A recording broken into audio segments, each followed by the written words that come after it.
Alright, and we are live. Hey everyone, welcome to episode 7 of Insert Name Here. We apologize for the lack of content over the past, 2 weeks now? But yeah, the entirety of September is pretty much full of various Jewish holidays from Rosh Hashanah to Yom Kippur to Sukkot, Simchas Torah. So we're gonna have like 3 shows, maybe in the entirety of the month. So this is pretty much this is vacation for us right now. So we're gonna do like 1 show maybe every 2 weeks until the month is over. But anyway, moving on, we got a bunch of topics, but we're really only gonna talk about one. That being The Matrix. So I haven't watched the trailer yet. Cam, you have. Yep. So let's just watch the trailer.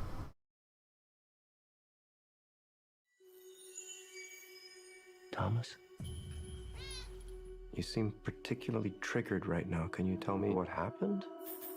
I've had dreams that weren't just dreams.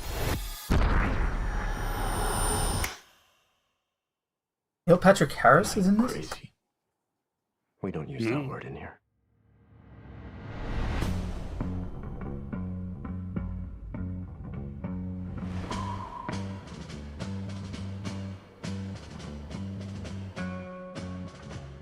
Hi.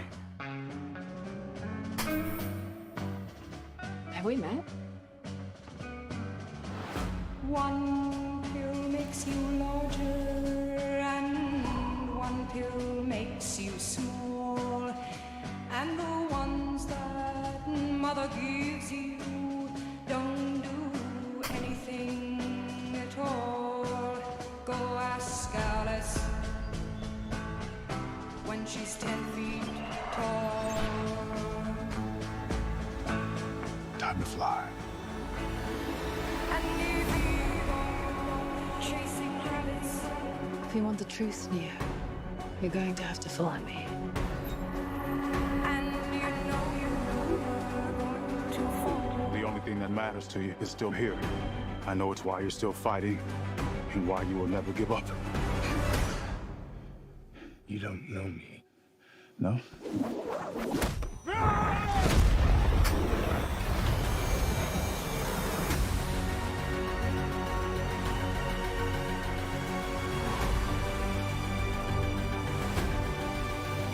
When logic and proportion have fallen, so be dead. And the light is talking backwards, and the red queen's on ahead. Remember what the Dharma said. I mean, it looks like a Matrix film, so that's good.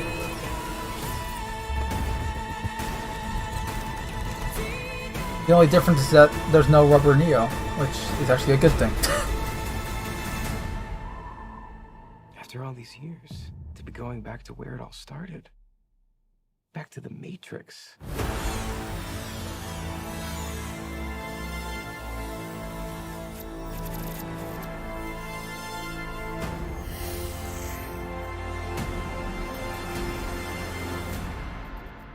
Alright, December 22nd, 2021. Cool. So, that was the Matrix Resurrections trailer. My only question is just, how are Neo and Trinity alive? Like, I'm all for another Matrix movie, but how are they That's alive? the question. But I mean, then again, it is called Yeah, it is called Resurrection, so I'm sure they'll explain it. It could be anything from the Matrix itself rebooted, and when it did, copies of Neo and company were all Maybe. brought along with the reset somehow, or who knows. But I will say, it definitely looks injured. It doesn't look like this is just from the trailer, so who actually knows? But just from the trailer, it actually looks like it could be halfway decent.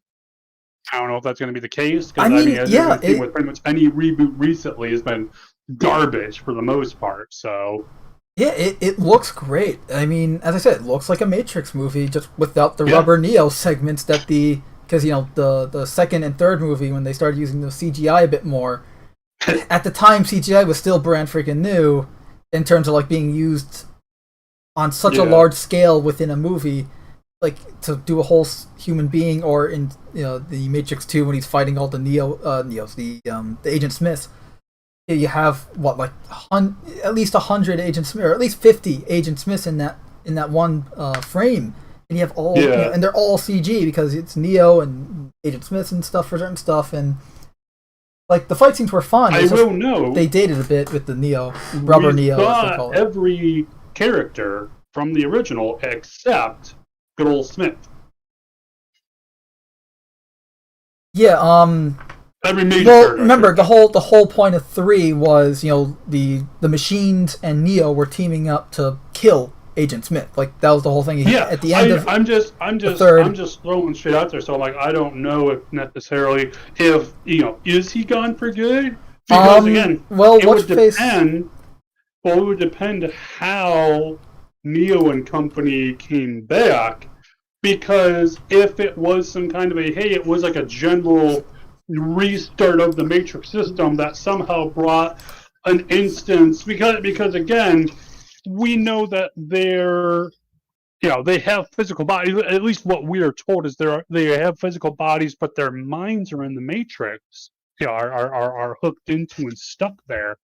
That being said, because also too we've seen that characters, i.e. Smith, was able to go from the Matrix to what we at least assume was the real world.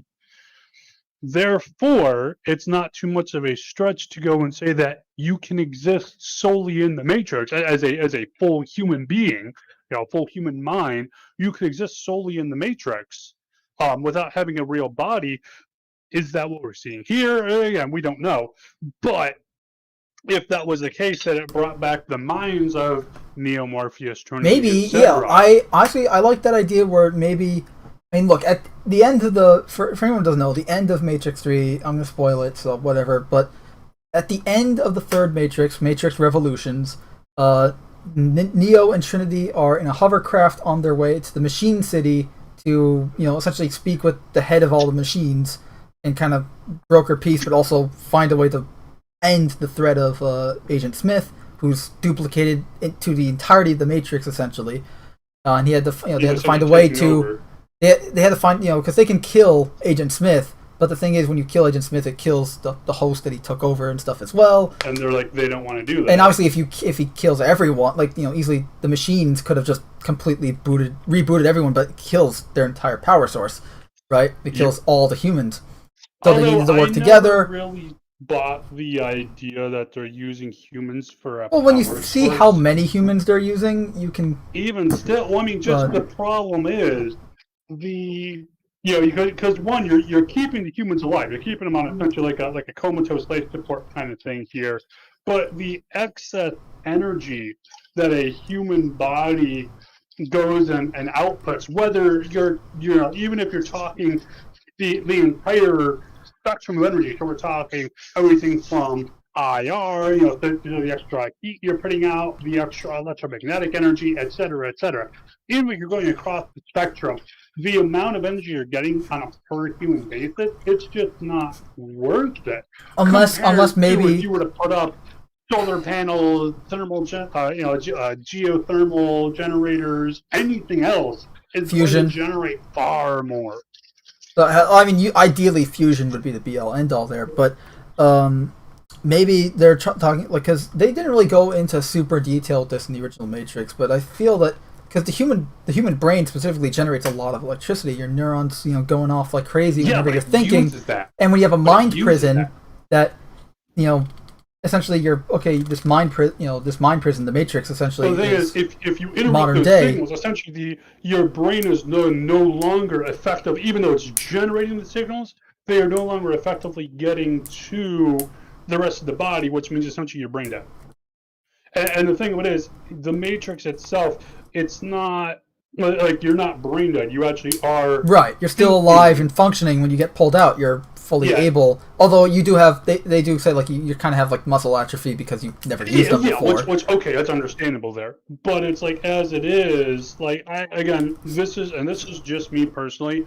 I personally call bullshit on the whole idea that the robots are using human bodies to generate electricity, just because it doesn't make sense. And any other, if you're like, oh hey, we shut down all the reactors, well okay, but if they've got these robot drones that can go and hunt down people left, right, and center, they can go and turn back on a nuclear generator or build their own.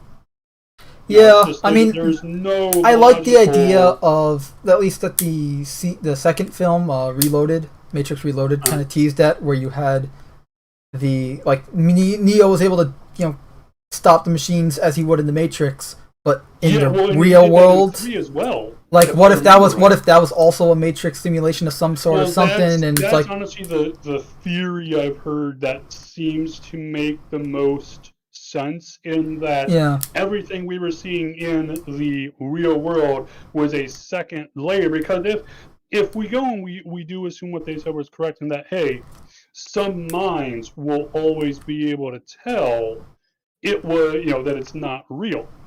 also, because again, everyone's different. Everyone's got like maybe some guy has a different brain chemistry, and all of a sudden he's immediately able to tell, like after a certain age or something, like something's not right. Like so he gets into the real world, and then okay, this is more of a fitting illusion for this specific individual. Well, also too, if their brain is going on this thing of, hey, I know something is not right here, and like I said, we've got stuff like imposter syndrome, deja vu, that you can go and argue would play into this idea that this world that we're experiencing isn't real and kind of stuff. But it's like, if you give someone a answer, even if it's a wrong answer, but that, oh, you're right, it's not real, here's the real world, then they're too busy running around and trying to survive in Matrix Level 2 to actually go and stop and think and go, okay, but how do we know this is real versus, what we saw before? Because again, we've already proven that they've done it once.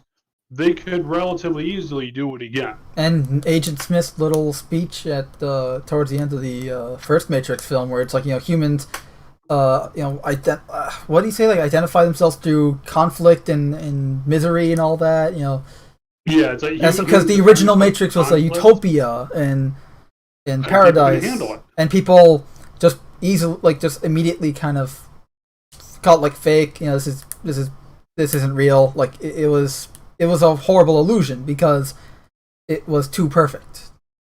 Yeah, and I mean, and realistically too, if you were to think of the average person, our day-to-day life, we define with struggle. Hey, I need to go and get to work so I can earn money, so I can buy food, and then so I can buy internet, so I can watch my favorite show or whatever else. It's like we define our lives. Humanity itself is defined with a struggle against nature, against ourselves, to just survive against other people, essentially everything. There. Yeah, it's life. One of my favorite quotes, just of all time, from The Princess Bride, where Wesley, who was at the time the Dread Pirate Roberts, goes to Princess Buttercup. Life is pain, princess. Anyone that tells you otherwise is trying to sell you something. So, and it's, also too, when you look at most religions that have talk about like an afterlife, generally there's an idea that we're here in this material world, and what we do in this material world may or may not affect what happens to us in the next world, or in the heaven, or whatever you want to call it. But generally there's an idea that the next world will be better than what we have currently, in that there won't be pain, there won't be suffering, all of your needs that you might have with whatever form you might take would be automatically met for you. There's this idea that there will be no pain, no suffering, no hardship, etc., etc. And it's like, on one hand, it's like, because again, that's what humanity has been struggling for. I mean, look at all of our technology, all of our building and craftsmanship to go and make things easier, allow us to do bigger and better things to the point where, we have a concept of free time. We can make stupid ass podcasts on the internet like these people are talking to you right now. Stuff like that. I mean, if you were to look even like 500 years, 1,000 years ago, this idea that I could be talking right now with someone who is hundreds of miles away from me, and we could be talking to you, anyone who's viewing this now or later, who could be across the entire world here instantaneously, it would be mind-boggling. Yeah. Some people could Hell, not, when we were kids, when we were kids, I thought the very idea of like video phone calls, right, like something you'd see out of sci-fi, like in like pretty much every sci-fi movie or TV show, the characters are using video screens to talk to each other. Like I thought, I'm never gonna see this in my life. Now it's never would have thought that we'd actually get video phone like that type of sci-fi level technology. I mean, hell, look at the '60s. With Star Trek, they predicted. They had such a, Kirk had a freaking flip phone, right? A little communicator. Yeah. But yeah, with the Matrix 4, pretty much, so Neo kills Agent Smith with the help of the machine, center intelligence, whatever you want to call it. And then you see his corpse being dragged by the cables of the machine city head, like it was a giant baby head. It was weird. But it's pretty much, okay, he's dead, but they're taking him in, kind of, it was ambiguous, right? Yeah, and Trinity freaking died in his arms. Over a decade. Yeah. That was it. Yeah, that was back in 2003. And Trinity died in Neo's arms, though, in the quote-unquote real world, on their way to the Machine City. Yep. Zion was destroyed. Almost. Yeah, they can rebuild it, but it was very destroyed. It was close to just completely annihilated. It wasn't entirely, but like okay, you're gonna have a couple dozen people who survive. You're gonna be rebuilding for at least 10 years. Like in the next 10 years will be spent rebuilding the city. Yeah. But like the Matrix 4, obviously, I agree with everything you said. So I'm just gonna go back on track here with the Matrix Resurrection. So obviously, based on the title alone, they're being resurrected. Obviously, here's an interesting note. So in the chat, I see. Phantom said that there are quick flashes of Neo immediately post Revelations and still blind, being operated on by machine bugs. There are Anakin-esque synthetics being implanted in him, a la Star Wars episode. Right, where he becomes Darth Vader and all that. And which that's another thing. Yeah, he's blind. Good continuity there.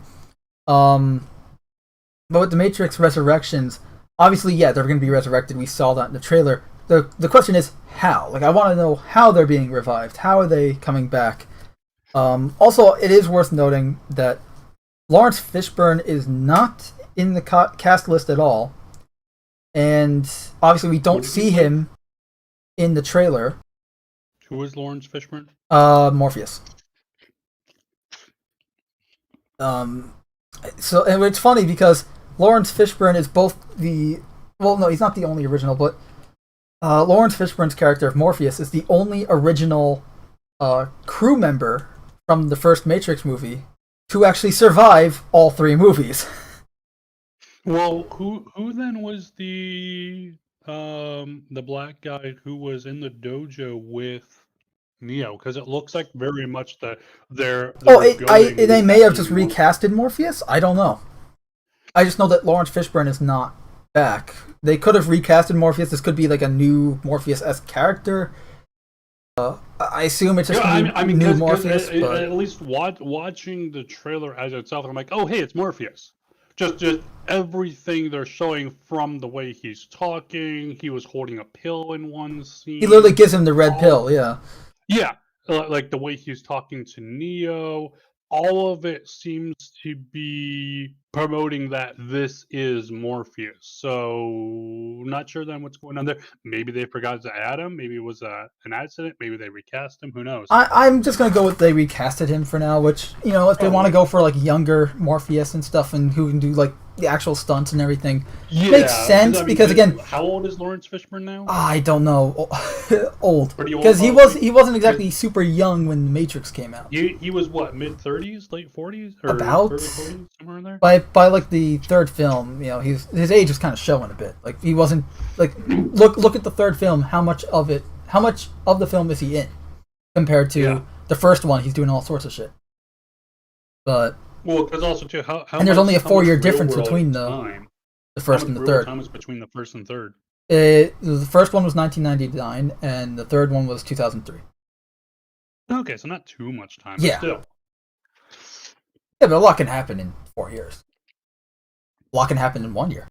But yeah, so I just thought it was worth mentioning how, I just found it funny, you have Morpheus, the one character that actually survived the events of each movie, because Tank got written off and replaced.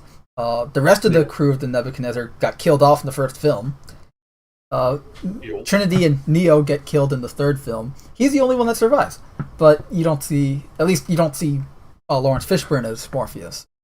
I do hope that Morpheus is alive and in the film. If they recast him, as long as the actor can, cool. If the actor can, accurately and portray the character well, and obviously the writing is good, then I'm fine with it. Victor Wolfgang asks, Did you watch Animatrix? I did, and I loved it. I love the idea of there being different matrices.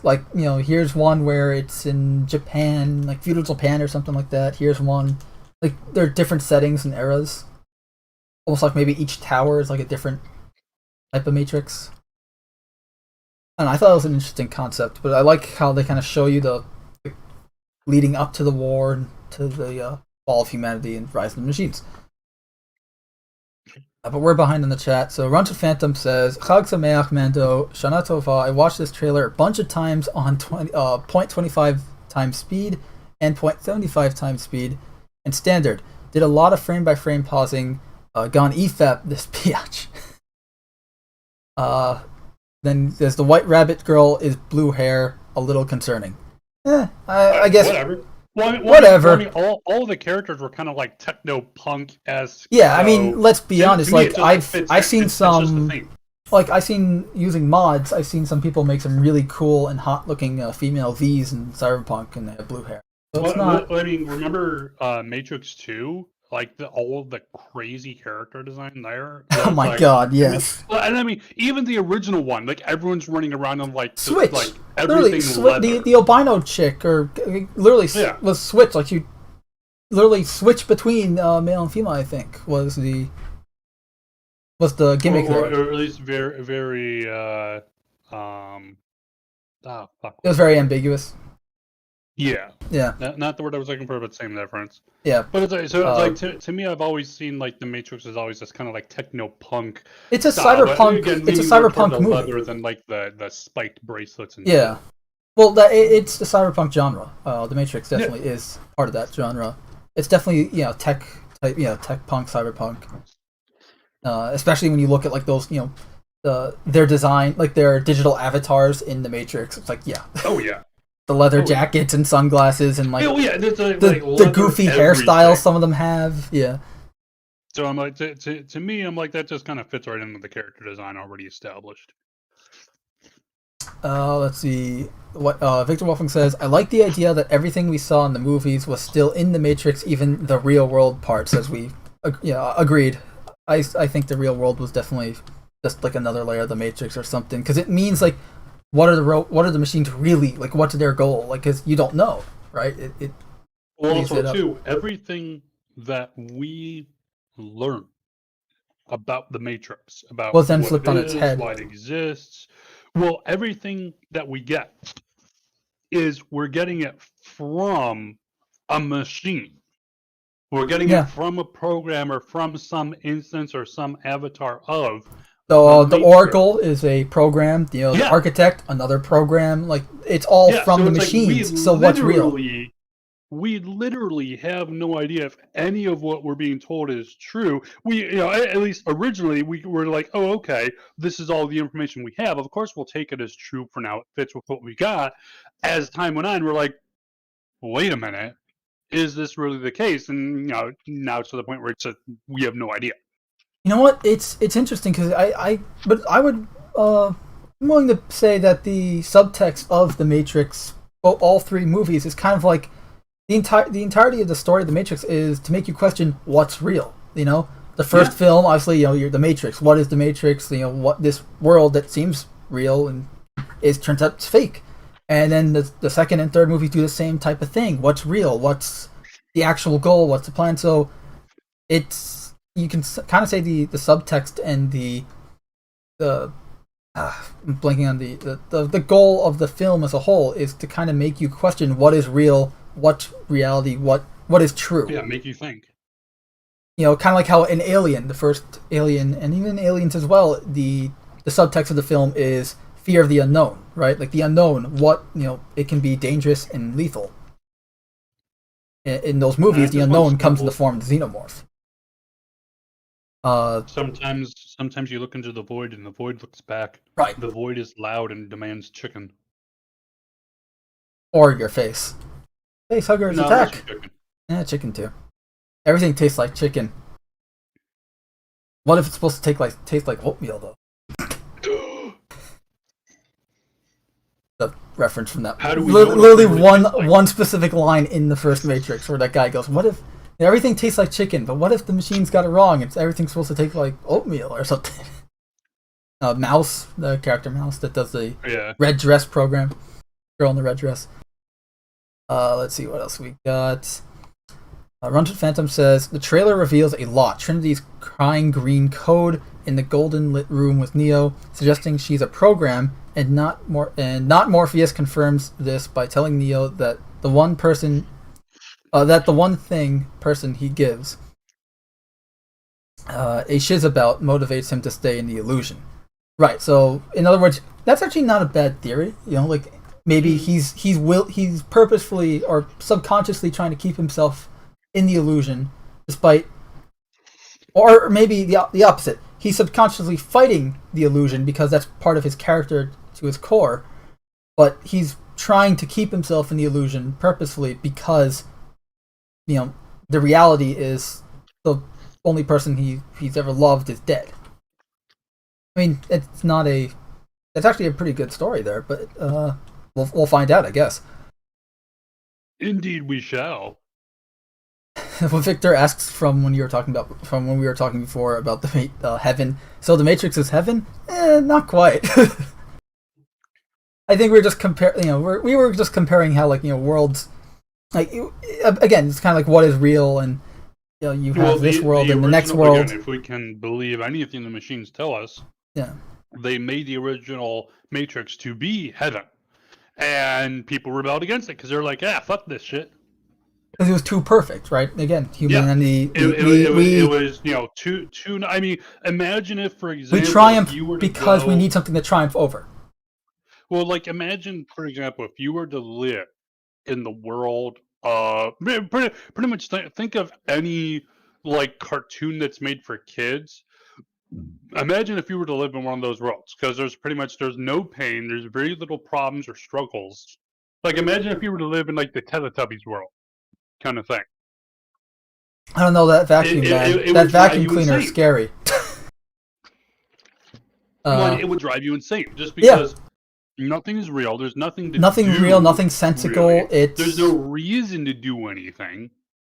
It's like I mean, for example, if you were alive, let's say for example, if you were alive, and going kind of on the sci-fi thing here.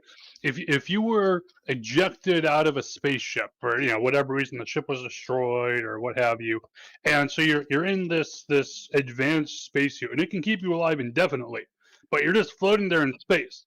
The human brain would not be able to handle that.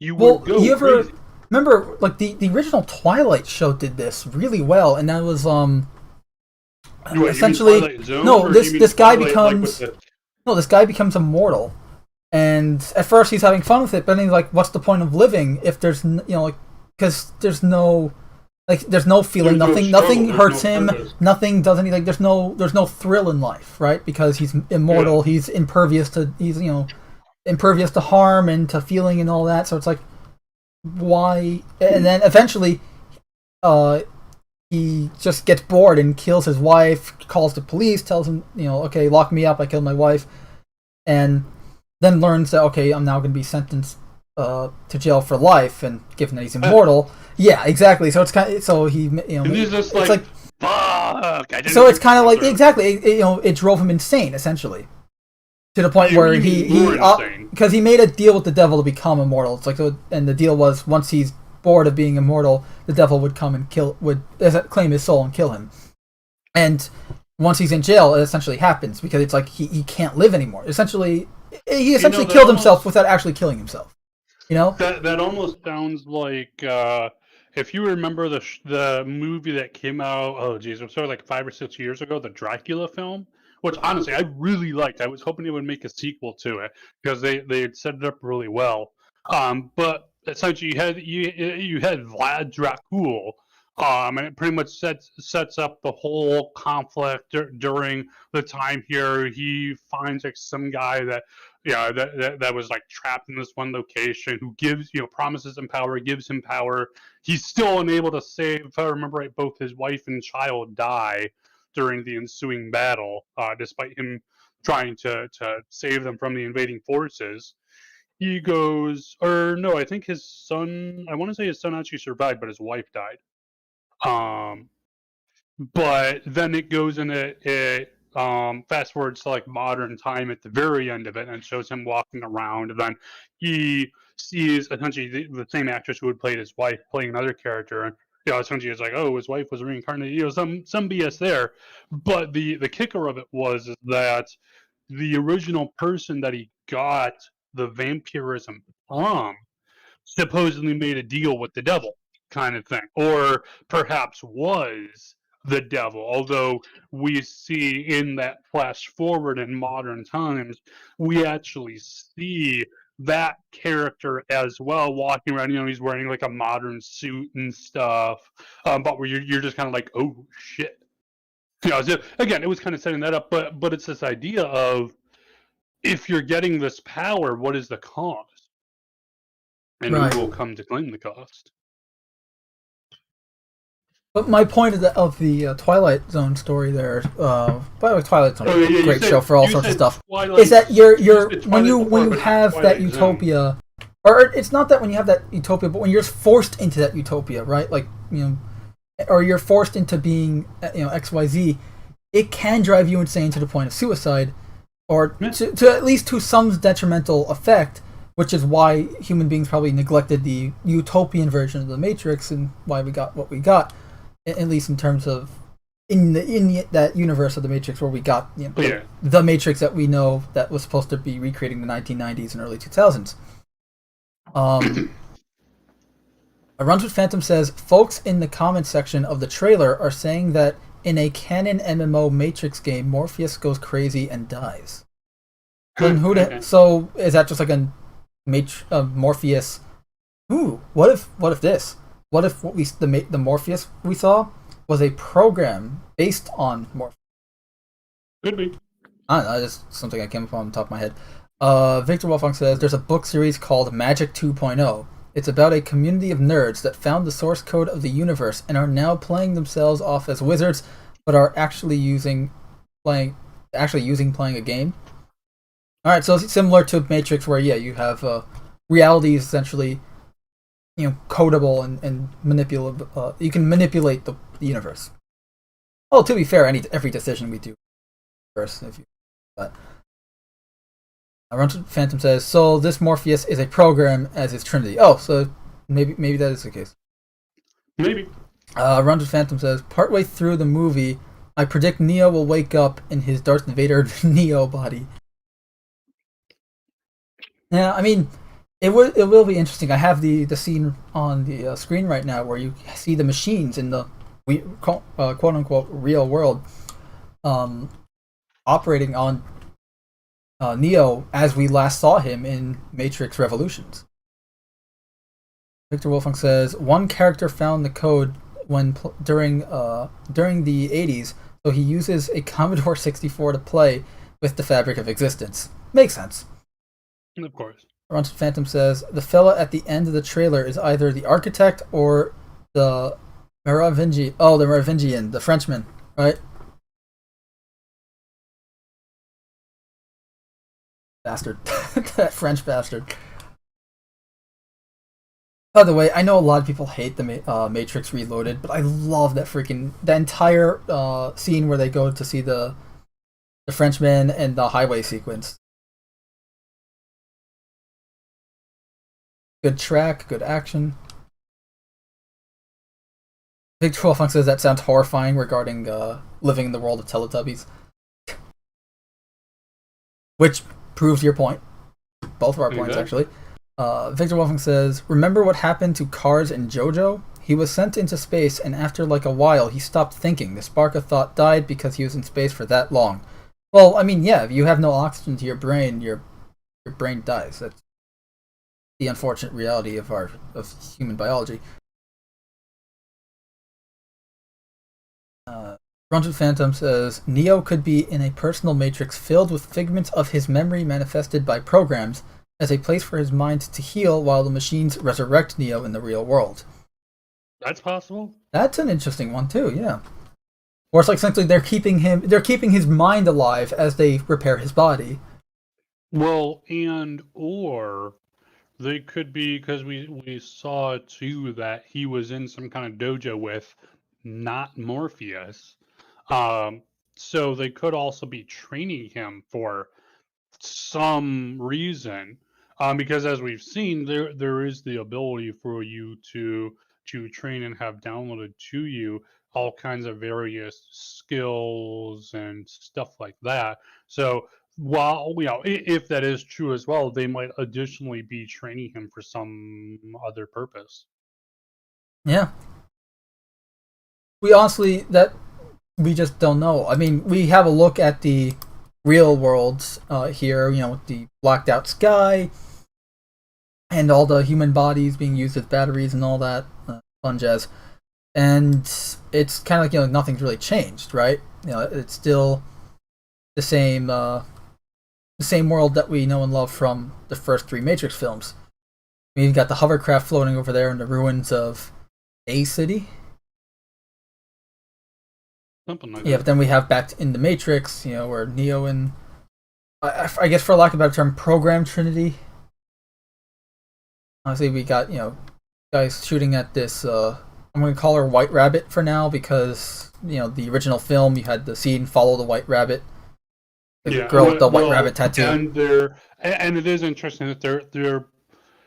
It definitely looks like, with at least again what we've seen in the trailer, it looks like they are looking at what was the original Matrix based off of, and not what is the original Matrix and basing it off of that. So it looks like they are going, from what we're seeing here, and building from the same building blocks they used originally, not just using the previous Matrix movies as their sole building blocks, which is a good thing. It's essentially it's world building, which is nice. That's what I liked about the Animatrix. It further developed the world of the Matrix. But yeah, Run to Phantoms also says, have needed time to recuperate and reboot, and the program, not Morpheus, is telling Neo it's time to wake up. Okay, so yeah, pretty much, yeah, they're trying to heal. They're healing his mind by keeping it in the Matrix while they heal his body in the real world, which I can see that being a thing. The real question is, why would they be? Why would the machines putting effort into healing them at all?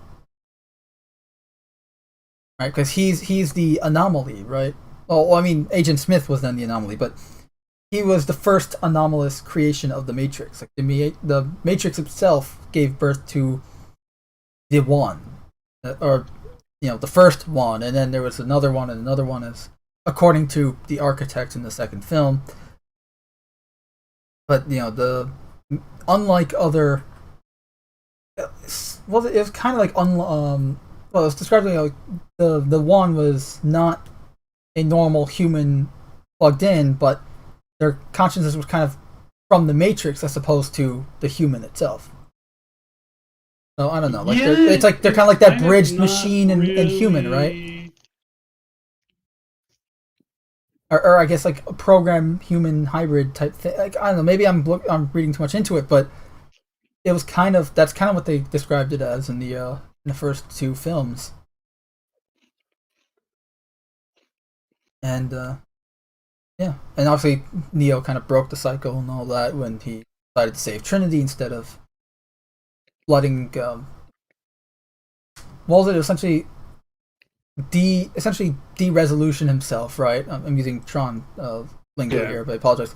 But essentially, kill himself in order to reboot the cycle all over again, or let Zion be destroyed, or essentially they commit. I don't know, whatever. It was a really stupid decision that he was giving him.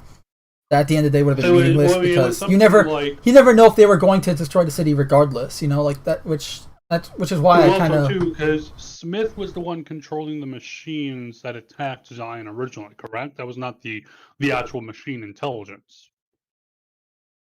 At least I thought. Well, in the no, because in the first film he's just a regular agent, like the others. In the very first film, I'm talking in like Matrix 3, because in Matrix 3 it showed Zion. I think it was 3. It showed Zion being attacked by the machine. Right. Well, he controlled. I think he may have controlled some Sentinels. I don't know. That could have just been the machines fighting the humans, and then the Agent Smith being a separate villain. But remember, he did take over a human host. He did take over a human by he. And that was freaky, wasn't it? Oh my god! Yeah. Well, that's how Neo got blinded when he was fighting him in the real world. That was a creepy, and it's like all he started going on about the human body and how gross it is because he's programmed and doesn't like humans. Just squishy and meaty and yeah, pretty much. I mean it. Now, Runs with Phantoms is saying that the machines need him again for a new threat. Victor Wolfgang says Tron Matrix crossover might be good. Tron's a bit more, I want to say, kind of like classical adventure, whereas the Matrix is more cyberpunk and gritty. Yeah. So the worlds don't really match up, but yeah. But yeah, I mean, this could be. I don't know. When I first heard that they were doing a Matrix 4, I was kind of like, oh great, like this is gonna be horrible. They're bringing back Neo and Trinity, how they died. But now we have the title, and now we have a trailer that actually gives some context to what the hell the movie is. And honestly, I'm actually like, it kind of turned me around. Instead of being, oh, this is going to be horrible, I'm kind of like, let's wait and see. This might be good. I mean, hell, just being able to talk about the Matrix again is kind of fun. The Architect, time to update and reinstall our antivirus, says Runs with Phantoms. You get some McAfee or what the hell, Avast or something on them.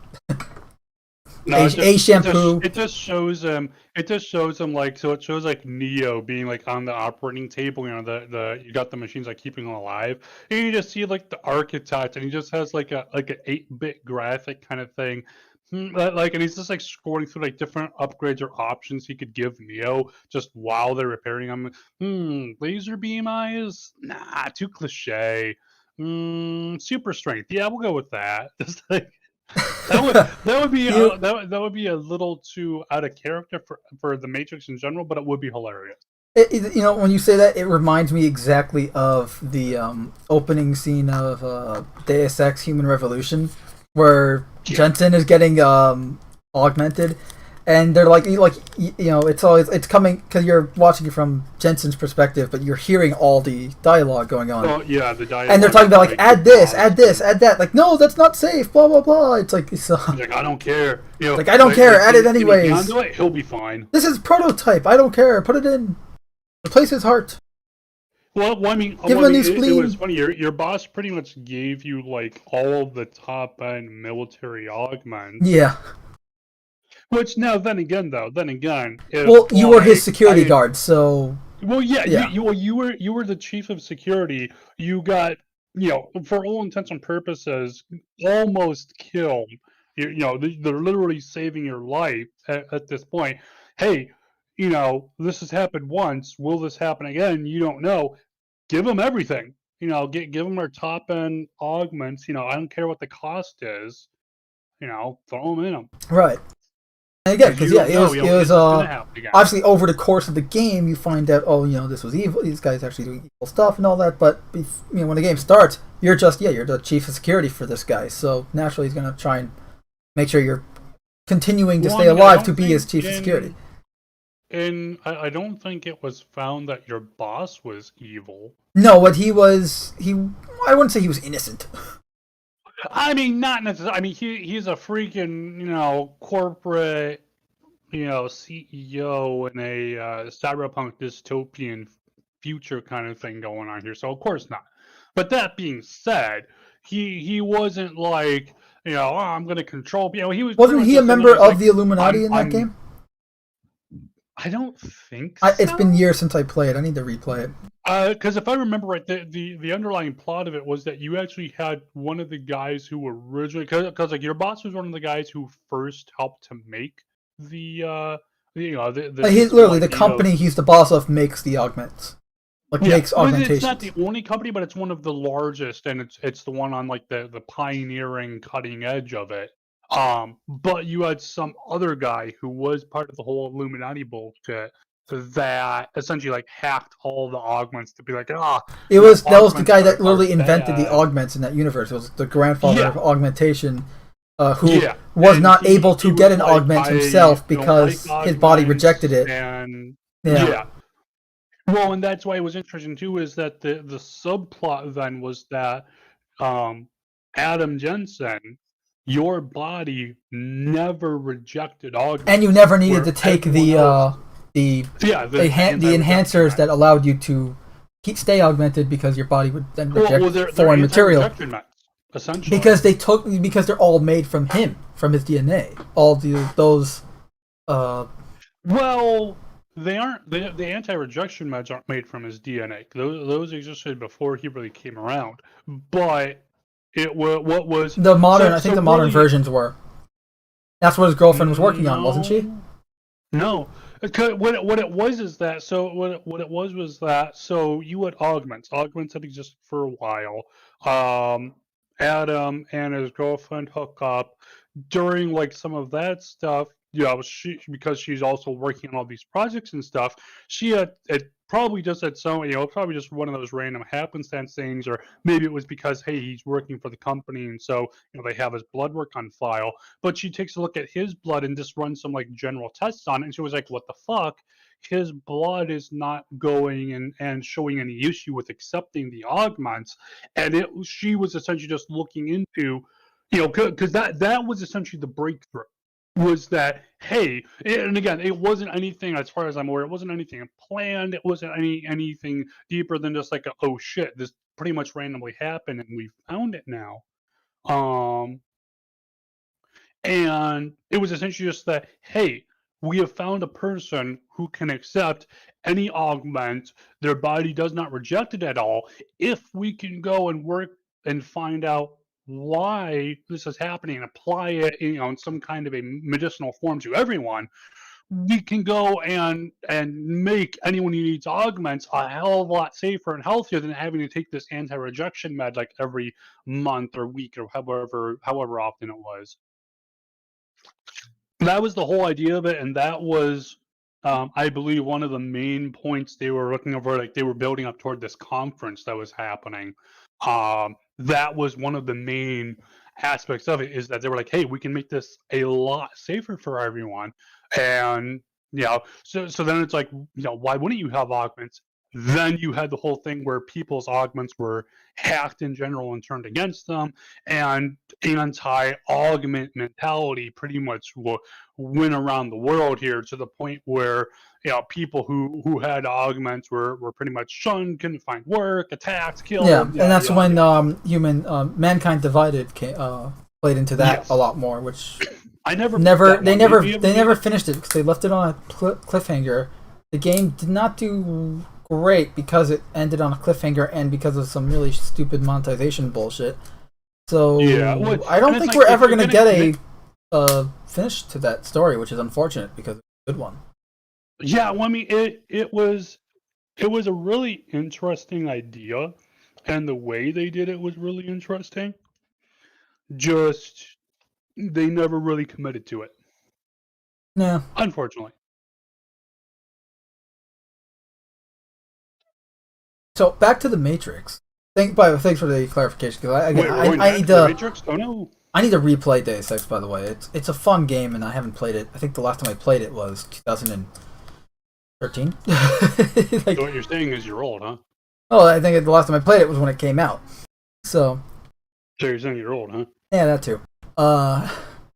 Old fart. Okay, I'm old too.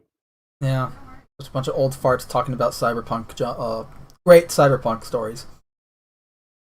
Back in my day, I mean, you really want to talk about old cyberpunk stories? Let's talk about the original Deus Ex with Denton. back in my day, So, yeah, with the Matrix 4, though, I honestly, it does really look interesting. I also find it. This is funny because of the roles that I've seen Neil Patrick Harris in, like I apologize for the noise, by the way. I'm playing with something. Sorry. How I Met Your Mother, right? Barney Stinson, and obviously he voiced Spider-Man in a few animated stuff. He voiced Nightwing in Under the Red Hood. So I really can't take him seriously. But, I mean, hey, I haven't seen him in anything in a while, so that's cool. But I do like the concept they're going for. Again, I didn't think we'd ever get another Matrix movie, and then when I finally heard we were, I expected the worst, but it seems to have been in vain. Hopefully, it was in vain. Hoping that it was going to be bad at least. Right, expecting it to be bad, hoping it's good. You guys know what I mean. So it looks at least that at this point it could be decent, but we'll have to see for the actual execution of it.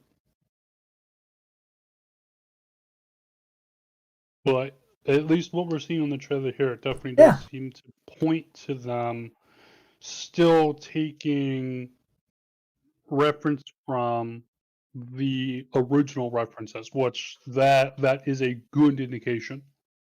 Yep, and according to this article from Variety, the script is actually based on like an old script or something that one of the Wachowski sisters, because now they're both, I think, but they both, I think it's an original, or it's a script that they made back during the original Matrix movies that they're now adapting. I think. I'm looking for it here. Lana Wachowski, one of the Wachowski siblings, directed The Matrix 4 from a script she co-wrote with David Mitchell and Alexander Hammond. Sisters Lana and Lily Wachowski, who used to be the Wachowski brothers, created the Matrix franchise and wrote and directed the first three. So it's being made by the same people that made the first three. So that gives me hope. Of course, I mean, because if it was some other like completely different team doing it, that's always going to be an issue. But the fact that it was the same people, that definitely does mean. And again, now I would say with Matrix 1 was of course just amazing, mind breaking, game breaking, was awesome. 2 was still good. 3 kind of went off the rails there a bit. It jumped the shark, yeah. So yeah, we might be going even further off the rails here, or or it could be something that just like fits right in. It could be something completely different. We don't know. We just don't know. Yeah, I mean, look, at this point though, going more off the rails, first off, would be very difficult, but I wouldn't put it past them. And second off, the maybe you can make the argument that, well, now that we've gone off the rails the first time and given people time to kind of like get used to that, like, maybe not as like, okay, people are now expecting something wacky because of the last two films. You know what I mean? Like, the expectations have kind of been set in place. But again, we really just have to wait and see. So far, the trailer looked really great. I was pleasantly surprised by it. I really can't stress that enough. I expected this to be horrible, and it actually looks good. Garbage. So the fact that it at least, and again, this is just our first viewing of it, so we don't really know. But the fact that our first glimpse at it actually looks halfway decent. Now, that being said, it's pretty fucking easy to make some cinematic that just shows whatever you want, and then when your actual content is garbage. Right, like all the best parts are in the trailer, but then everything that's not, like the rest of the film is trailer. Pretty much the entire game was in the entire trailer, and which game you really didn't have Fallout 4. Yeah. No, you really didn't have too much, either gameplay-wise, mechanic-wise, even story-wise, that wasn't in the initial trailer, which was really sad. Also, Runs with Phantom brings a good point and kind of gets us back in reality. George Lucas made the original trilogy and the prequel trilogy, so yeah. But then again, the Wachowski sisters, kind of did that type of thing within the first three films. Like, the first one's great, and then they kind of, the second two kind of go into that, I would say, that prequel trilogy quality level. Like, great ideas, poor execution, But yeah, hyper cautiously optimistic about Matrix 4, says Run to Phantoms. This is probably the best approach. Again, I said, like, I'm saying that this trailer was a refreshing, like, wow, I'm actually pleasantly surprised by it. But I'm still, I wouldn't say I'm like, oh, this is gonna be the best movie ever, I'm super excited, blah blah blah. No, I'm not expecting it to be the worst thing in the world anymore. But I'm far from like, oh, I'm on the edge of my seat hoping for this movie. Like, odds are gonna be like, it'll be 5 months and I'll be like, oh right, Matrix 4. Yeah, that exists. Yeah, because honestly, I completely forgot this movie existed until the trailer came out. So it is what it is.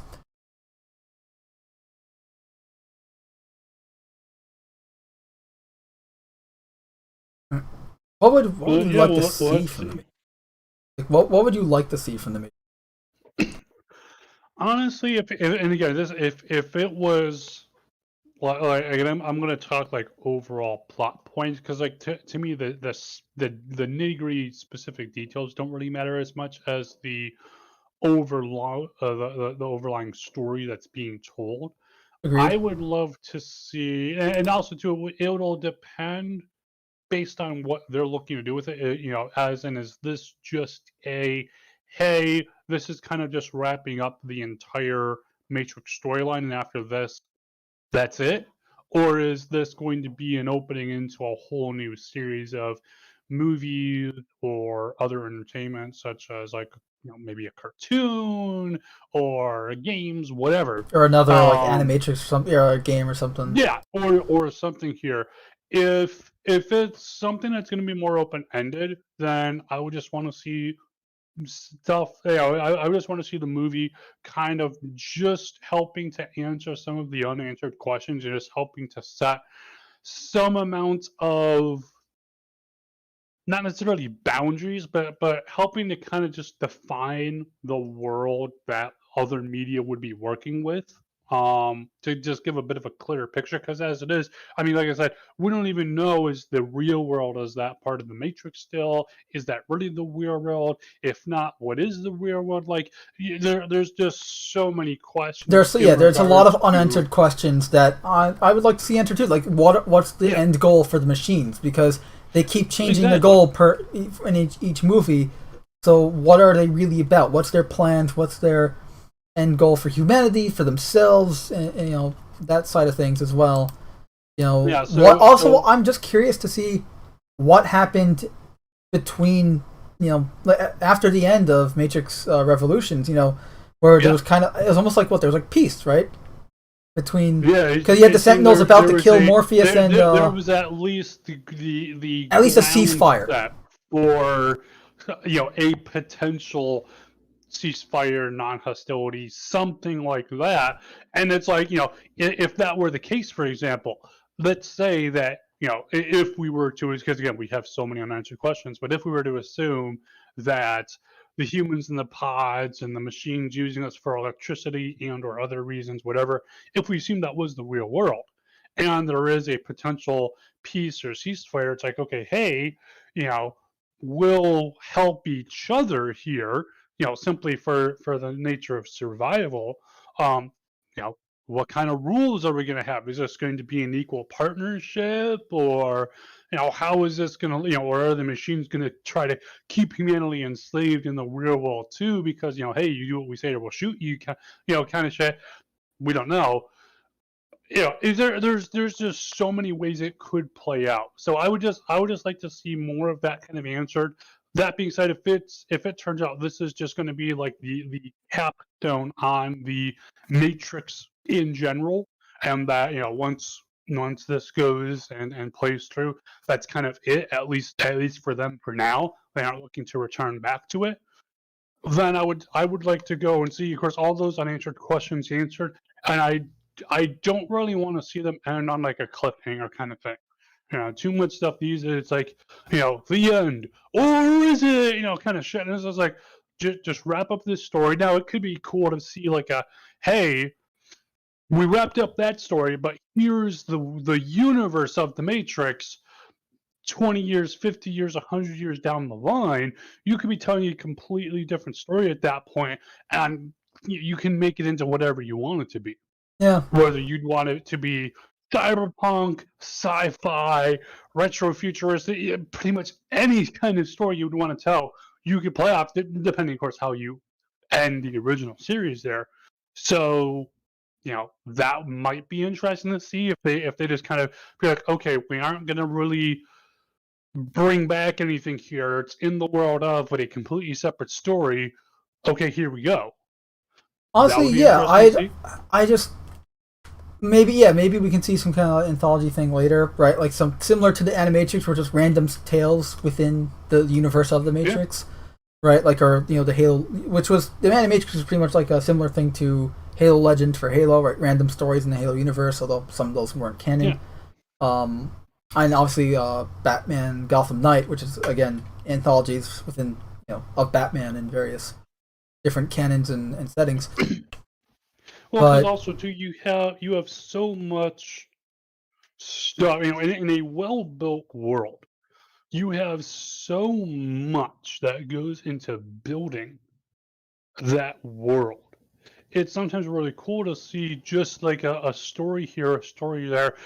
For example, like if for those of you, I'm really showing my age here. Way back when, I think it was after the first or second Men in Black movie. I think it was the second Men in Black movie. There was a cartoon.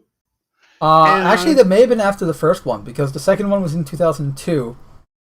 And and I remember that it was a good cartoon, by the way.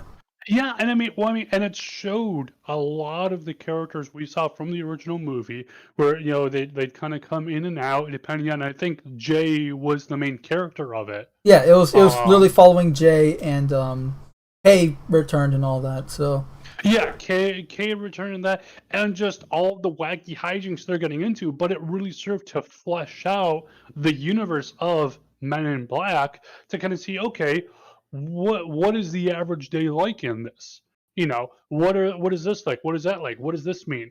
And it helped to explore all those kinds of ideas. And so something like that could be really cool, but it would just depend how they decide to play it out.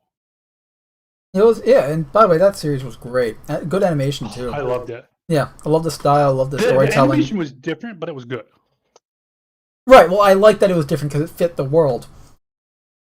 And the storytelling was really great. I love the character interactions with the various aliens, and like Jay, like they're because essentially they're space cops, like they're Earth, they're essentially cops on Earth, but for aliens. And yeah, it was a good show. So, you yeah, occasionally have that's, Jay walk up to an alien, blow its brains out, and then it regrows its head, and it's like, Right. Jay, that hurts every time. And he's like, I know, so do what I say, and it won't hurt again. Yeah, exactly. Like, damn it, Kay. Like, why don't you go to what was it? Why don't you go to massage or something? Yeah. Always stressed. I will say, speaking of other, not to divert too off topic, but speaking of other really, really well done worlds, just the movies of Men in Black 1 and 2. I loved 1 and 2. 3, I was not a big fan of. Yeah, First off, time travel is a big turnoff for me. I heard it was kind of shaky, but First off, I'm not a huge fan of time travel. You know that. But yeah. I'm also like the film itself was very. I felt like they played too much into the comedy thing, which obviously, like Men in Black was all about absurdity. But here they played more into comedy versus absurdity. Yeah, exactly. Where it's like, I think it's similar. Like Men in Black has a similar humor to Fallout in that it's about the absurdity of it all versus jokes and quips and stuff. And I feel like they went the opposite route. You have. I kind of like the Marvel way that they do it, where it's like, make it dark, make it bad, but for the love of God, tell a joke.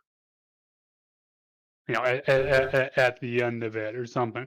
Because it's like you can, and I think Men in Black kind of does that same kind of thing well, where it's like you have a situation where everyone's acting serious, but then you might get a one-liner thrown in there, just kind of lighten up the tone a bit. Well, that was really Jay. Grim. Jay was like Jay was supposed to be like you, the viewer, in this world. Straight man. Jay was the guy throwing jokes, but it worked well together. They had a synergy of it, where it was like, okay, you got this really, really super serious situation. You got the serious gruff cop, and then you got the new cop, man. The guy, the natural talent, but joking, yeah.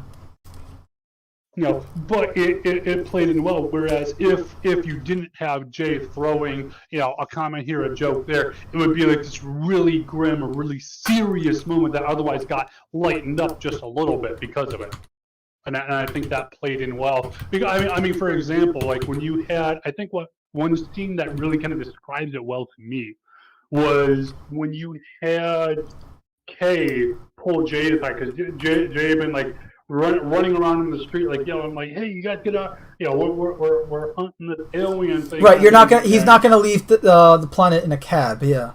Well, not that scene, but what I'm referencing is when Kay pulls Jay aside after he said something inane out loud in a public area. Oh, when he's firing noisy cricket because he finds when they first see Edgar. Yeah. Finished. Fuck. Sorry. What Kay was saying is, there's always some Galdarnian death ray or some plague about to happen, and the only reason these miserable people can get on with their miserable lives is that they do not know about it.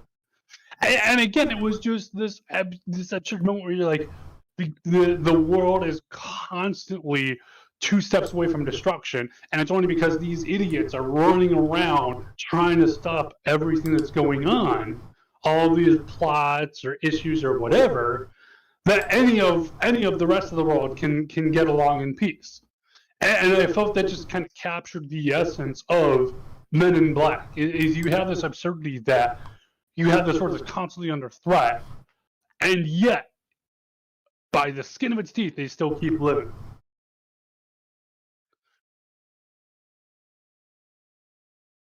By the way, still such I wish we had movies like that again. Oh yeah. I know they did one recently, a Men in Black film. That was 3, right? No, they did a international Men in Black International, which was that had with Chris Hemsworth. Yeah, it was not good. Yeah, I surprise, it wasn't good. I heard it was lackluster, and then all media about it just died. It was a very forgettable film, clearly. Well, I mean, from what I remember hearing about it was that they were trying to rest mostly on the fact that you had Chris Hemsworth, who plays Thor, and you had the one actress whose name I forgot, who played the Valkyrie from the 3rd Thor movie. 3rd, yeah. So they were trying to rest on just the star power of these two very widely known actors because of their work in the Marvel films. And I felt they probably went a little light on the storytelling because of that. From what I heard, the story is just very, very... Like, maybe someone in the chat, maybe you've seen it, you can shed more light on that topic, but... Yeah, it wasn't good, from what I heard. And Runs with Phantom says, time travel is impossible unless one can anchor themselves to their 3D geographic location on Earth or anywhere in 3D space while moving through the fourth dimension, time. Without said anchor, if you're on Earth and time travel back or forth, the whole planet will be behind or in front of you, and you'll be floating in space. Yeah. You would need, well... The space no, space doesn't move. The Earth itself moves. Well, yeah. So it's like any as we think of time travel of, hey, I'm going to pop, disappear here, pop in there. Yes, you would also need it to be a teleporter as well as a time. It would need to be a space time machine. Yes, because it would need to travel through space and time. So a TARDIS. I guess. Is that what the TARDIS is? But that being said, you could argue, because again, at least as far as we know, and you can always argue. Still a stuck in the realm of science fiction as opposed to science fact. So until we know otherwise, we don't know. But you could argue that by the nature of going back in time. I mean, for example, I've seen some stories that go through time travel that go and say, oh, well, you physically are not going back in time, but what you are doing is you are taking your memories, your consciousness as it is now, and it is getting a data download of who you are now into your brain of who you were at whatever point you're going back to. So in that place, you're not physically moving. So like Days of Future Past movie? Essentially. I know there's been a few various medias that have explored that. So it's like, you might argue, okay, well, hey, in that case, I don't need to physically move because nothing's physically moving. It's just a different electrical signal being generated by the brain. In as much, yes, I'm aware that there can be physical changes to the brain as you live your life. That aside, or you could even argue that, well, hey, there's just something about the process we use to time travel that it is able to automatically plug in and make work how you would normally be ending up in the middle of space. You can argue, hey, it just works based on the technology. It could be some mix of science and some fifth dimensional bullshittery. Who knows? But I've seen enough. I mean, when you see universes like Warhammer 40K, where it's like, hey, we travel through hell to get to other places faster, and the demons have decided to go and fight us along with everyone else that exists. Like, Warhammer 40K is an interesting one. Sure. Warhammer 40K is pretty much when you have a couple of 12-year-olds with their action figures. They're not dolls; they're action figures, and they're fighting. And they go, "Well, my guy shoots a railgun at him. Oh yeah, well, my guy had a thingy here, and it did that, and it counters that. Oh yeah, well, I then do this. Oh yeah." It's literally just a never-ending thing of that. Mixed in with a whole, also too, it used to be like ironically grimdark when it was like first out there, and then it just became grimdark for like the setting.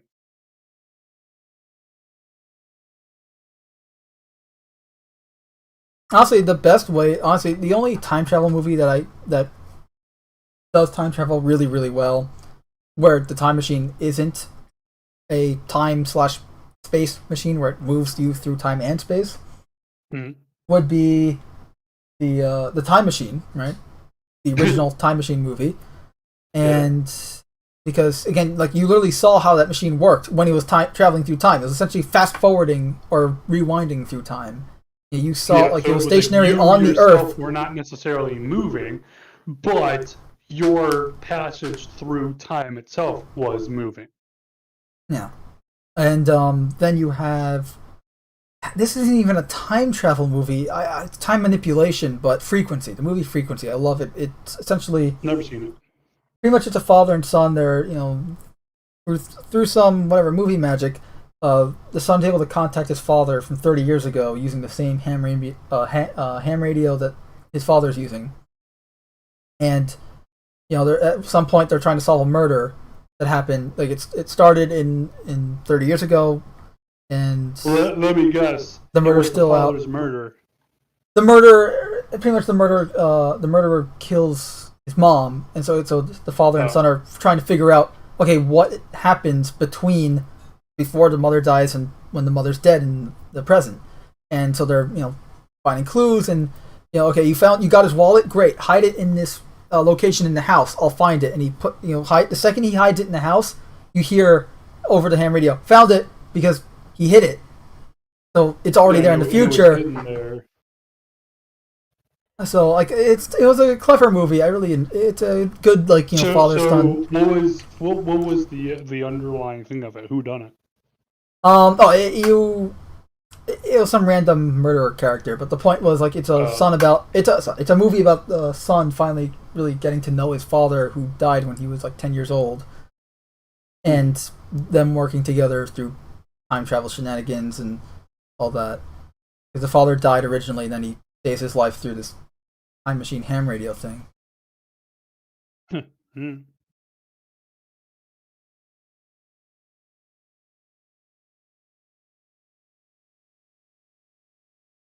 Runs with Phantom says, technically space does move when it curves around incredible dense gravitational or magnetic forces, which, that's what the whole event horizon around a black hole is. It warps space and time. I mean, gravity's it's pretty much like the ultimate power. It can affect time, let alone space. The ultimate power will be probability. And what about an improbability drive? Hitchhiker's Guide? None.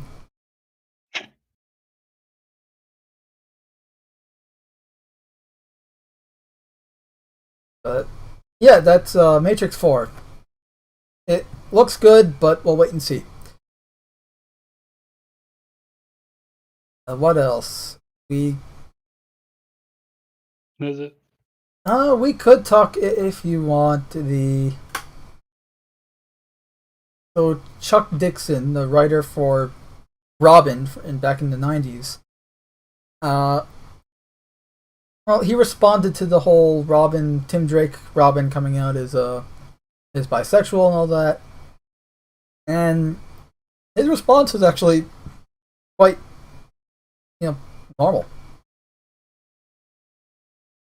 So, I'm just trying to find where it starts. So, this is the issue. By the way, Cam, it's yet another character being told that they're ex-sexuality. Yeah. Tim Drake's being told that he's bi, which is great. Or gay, or whatever. Well, what I just find so hilarious about that is that, especially too, when we're looking back, and especially like the 70s, the 80s, even through probably up until like I would say early to mid 2000s, like up until like 2005 or so. It was, and of course, there was a gradual scale of that here. Obviously, like in the 90s, it was a lot different than 2000, but there was still this mentality of, if you're gay, I mean, a lot of people literally saw it as a mental illness. And for a while, it was even in I forgot what they call the book, but there's like a book that internationally doctors use as like this is the go-to for any kind of like mental illness or psychological issue.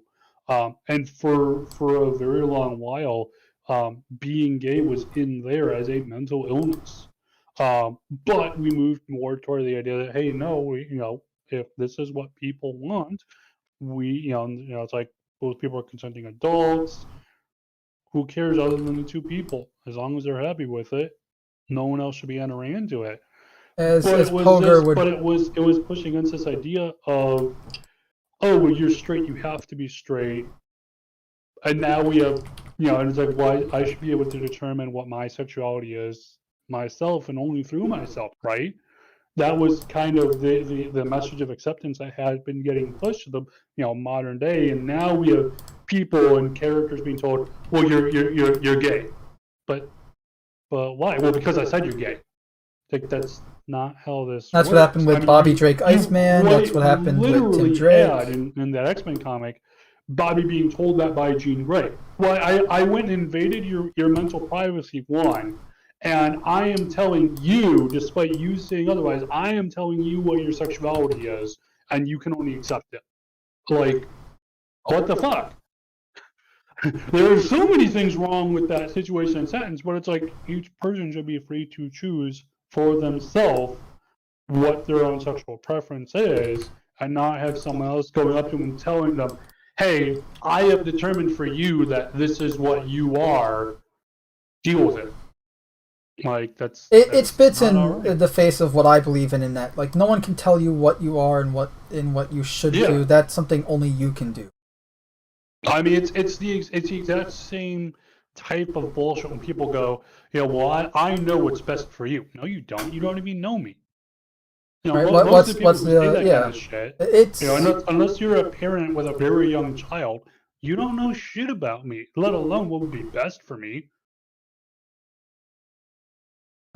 yeah, that's the problem I have with just the way they're doing the gay thing.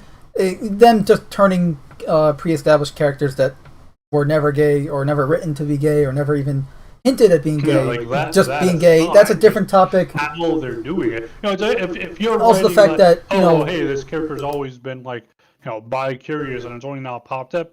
Sure, okay, but to go and just be like, hey, you're gay now, and having the character go, but I don't, I'm not attracted to men. No, you are. I'm telling you right now, you are. Deal with it. Like, what? It's also the fact that they can't create their own characters to do it because they have to use the popularity of the existing character, and also the reason they do it, like the reason they did this for Robin is just for the popularity, so that they can become relevant. It's for the relevancy, so they can be talked about again, because DC needs to be talked about. But what Chuck Dixon says here, and this is like some of the issues that Chuck Dixon has worked on. It's actually some good reading. It's actually some good reading. Chuck Dixon, first of all. So he is a writer for the Robin issue in the late '90s. Robin had his own title. Tim Drake Robin had his own title, and he was the writer on that title. And he kind of gives his, and he says here, what are my bona fides on Robin? I wrote hundreds of his monthly issues. I wrote numerous miniseries, specials, annuals of Tim Drake Robin. I did not create Tim Drake Robin. Marv Wolfman created Tim Drake Robin. Alan Grant further developed Tim Drake. Alan Grant's amazing, by the way. Or at least some of his Batman work is really. But then I was tasked by Denny O'Neil to develop the character further and make him worthy of being Batman's sidekick. So he moved from ancillary character to full-fledged Boy Wonder and again got his own title. Robin is an iconic character. He's been around forever. I'm not surprised by what happened because this is what they do, referring to Warner Brothers, DC, politically correct, woke, whatever, mob, and all that. It's disappointing more than anything else. Because why couldn't they just create a new character instead of leaning into a question that's existed for the Robin character almost since his creation, thanks to this gentleman, Frederick Wortham, who introduced the idea that there may be some sort of homosexual subtext to Batman and Robin, and now they basically confirmed it. So he's in on the joke too. But yeah, like he's essentially saying the same exact thing that I just said, whereas why not just create a new character? Well, the answer being that they're incapable of doing so, and also it doesn't get the publicity that they want. But yeah, whatever. And that's the thing is, there have been so many Robins. Tim Drake himself is the third Robin. They could have easily done, oh, here's the newest Robin, and he's gay. It's like, okay. So, like, every Robin's had, like, some kind of love story. As you can see here, you know, Tim Drake was dating this chick, Ariana. I don't even remember. It was Russian. I don't remember her last name. But essentially, you know, it was the teenage character that had, you know, love interest and all that. So they could easily have done a new Robin, like it's the fifth Robin or whatever number Robin we're up to now, and the character's gay. But no, they have to change pre-existing. But Chuck Dixon continues saying, "For what reason, I have no understanding. It's a cynical marketing ploy because it brings attention to the title, just as I said. What it will not bring to the title is increased sales because these things never work that way. There have been gay characters in American comics since the 80s. It's not a new thing. It's not stunning or brave. It's just changing things for the sake of changing them. I mean, what's next? Hal Jordan is a cannibal? What are they going to do next? This has been the flavor of the month for almost 3 decades. Is to reveal that a character is bi or gay, which to me is a distinction without a difference. I don't understand the point of it. The character was never written this way," referring to Tim Drake Robin, "never conceived this way, but this is going to be his continuity from now on, and even if they retcon it back, even if they do a reboot and he's no longer bi-curious, he will be bi-curious for the rest of time. This is going to be part of his continuity now. I don't think there's any real good reason for this beyond a simple marketing ploy, and a bad one at that. Like I said, these marketing ploys, they don't work, they're not effective, they don't raise sales, but they raise interest from the media and from peers within the industry, which I guess is the point, to get your back slapped at an editorial meeting, or possibly to get an interview with Vanity Fair. Maybe your name might get mentioned on CNN." Yeah. He's spot on. This stuff never is done with the intent of telling a decent story, further developing a character, or anything like that. It's only done to just go and get pats on the back from other people in the industry. Who cares? And as we're seeing now, it seems like a lot of these writers and stuff, they don't even care if the product does well. For example, look at the Ghostbusters, the all-female Ghostbusters there, where pretty much the people who even did watch it were like, "Hey, this is terrible."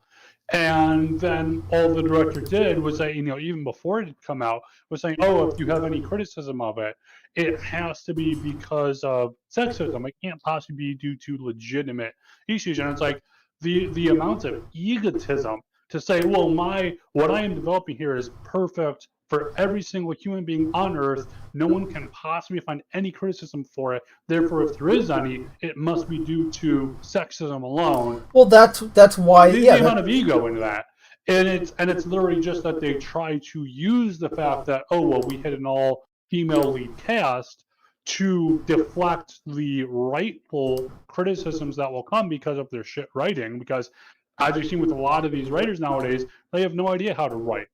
No, and that's another reason. They literally are unable to, or unwilling, either way. And that's another reason why they do this. It's essentially a preemptive strike to then say, "Oh, if they don't like it, well, we can say that they're XYZ insult." Yeah, and it's like, and I think no one except for themselves, and maybe not even themselves, are buying it. Like no I one's can't imagine like, anyone other than them buying it. Right. Everyone who disliked Ghostbusters, whatever they called the new one. I think it was just called Ghostbusters. What's that? I think it was just called Ghostbusters. Okay, so everyone who disliked the new Ghostbusters, they must have just been sexist. It's like, 20 years ago when they first started pulling this kind of bullshit, people would have been like, "Oh, maybe that's true." Nowadays, people are just like, whatever. Yeah, they know it's like a dog barking at fucking cars. Everyone knows what you're doing, and like I said, except for maybe other people in your industry, no one's really buying it, and no one's really buying it either. Yeah, on both fronts. But and the weird part is, if people aren't buying it, because we've seen with a lot of these movies, it's like they're in terms of the industry standards, they are doing really badly, and they are not generating the revenue that would be expected from movies, and yet they keep doing this stuff. What's therein is the confusion of, wait a minute, at least before, the intent was always to make money. Thus, if you did not make money, they would stop doing it. But it seems like that's no longer the case. No, it's For whatever reason, whether it's ideology or what have you.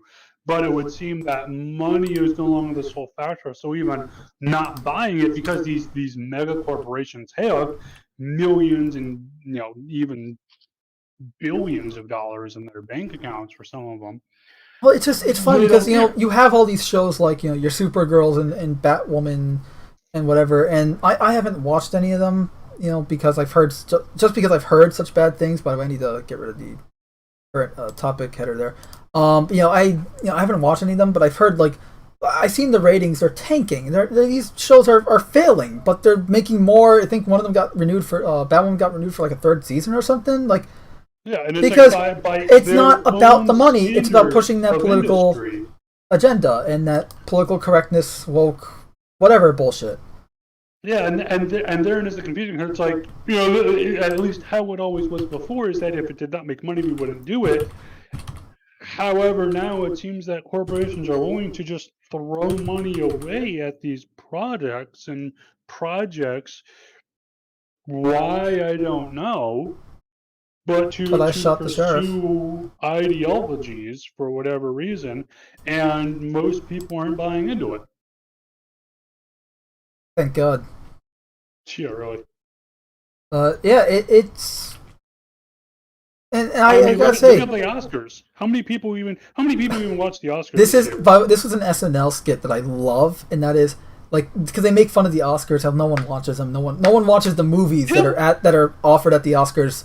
I think it was 2016, so Room and whatever else. That's it was part of the Watch Face skit, the weekend news bit, and it's meanwhile, no one cares about the Oscars. It's why are you watching the Oscars? I bet you haven't seen any of these movies like The Room or Brooklyn or Golden Moon. And I know you didn't watch that last one because I just made it up. I love that because no one gives a shit about these movies because they're pretty much just oh, look at the actor, he's able to pull off all these different emotions and stuff. It's essentially just ego pieces that help them get awards. That's pretty much what not even those that, but movies are. It's essentially this insular club of other directors and producers and actors. It's way back when it actually was highlighting, hey, we did this one thing that's never been done before. Hey, we were trying this one story that was actually pushing boundaries here. Nowadays, it's all just people patting themselves on the back for nothing. I mean, it's literally just look how great I am. It's egotism. Yeah. Which is unfortunate. And at least that's how it comes across, at least to my eyes. I think that's how it comes across to pretty much the major to the country as a whole. I think. Honestly, I haven't watched.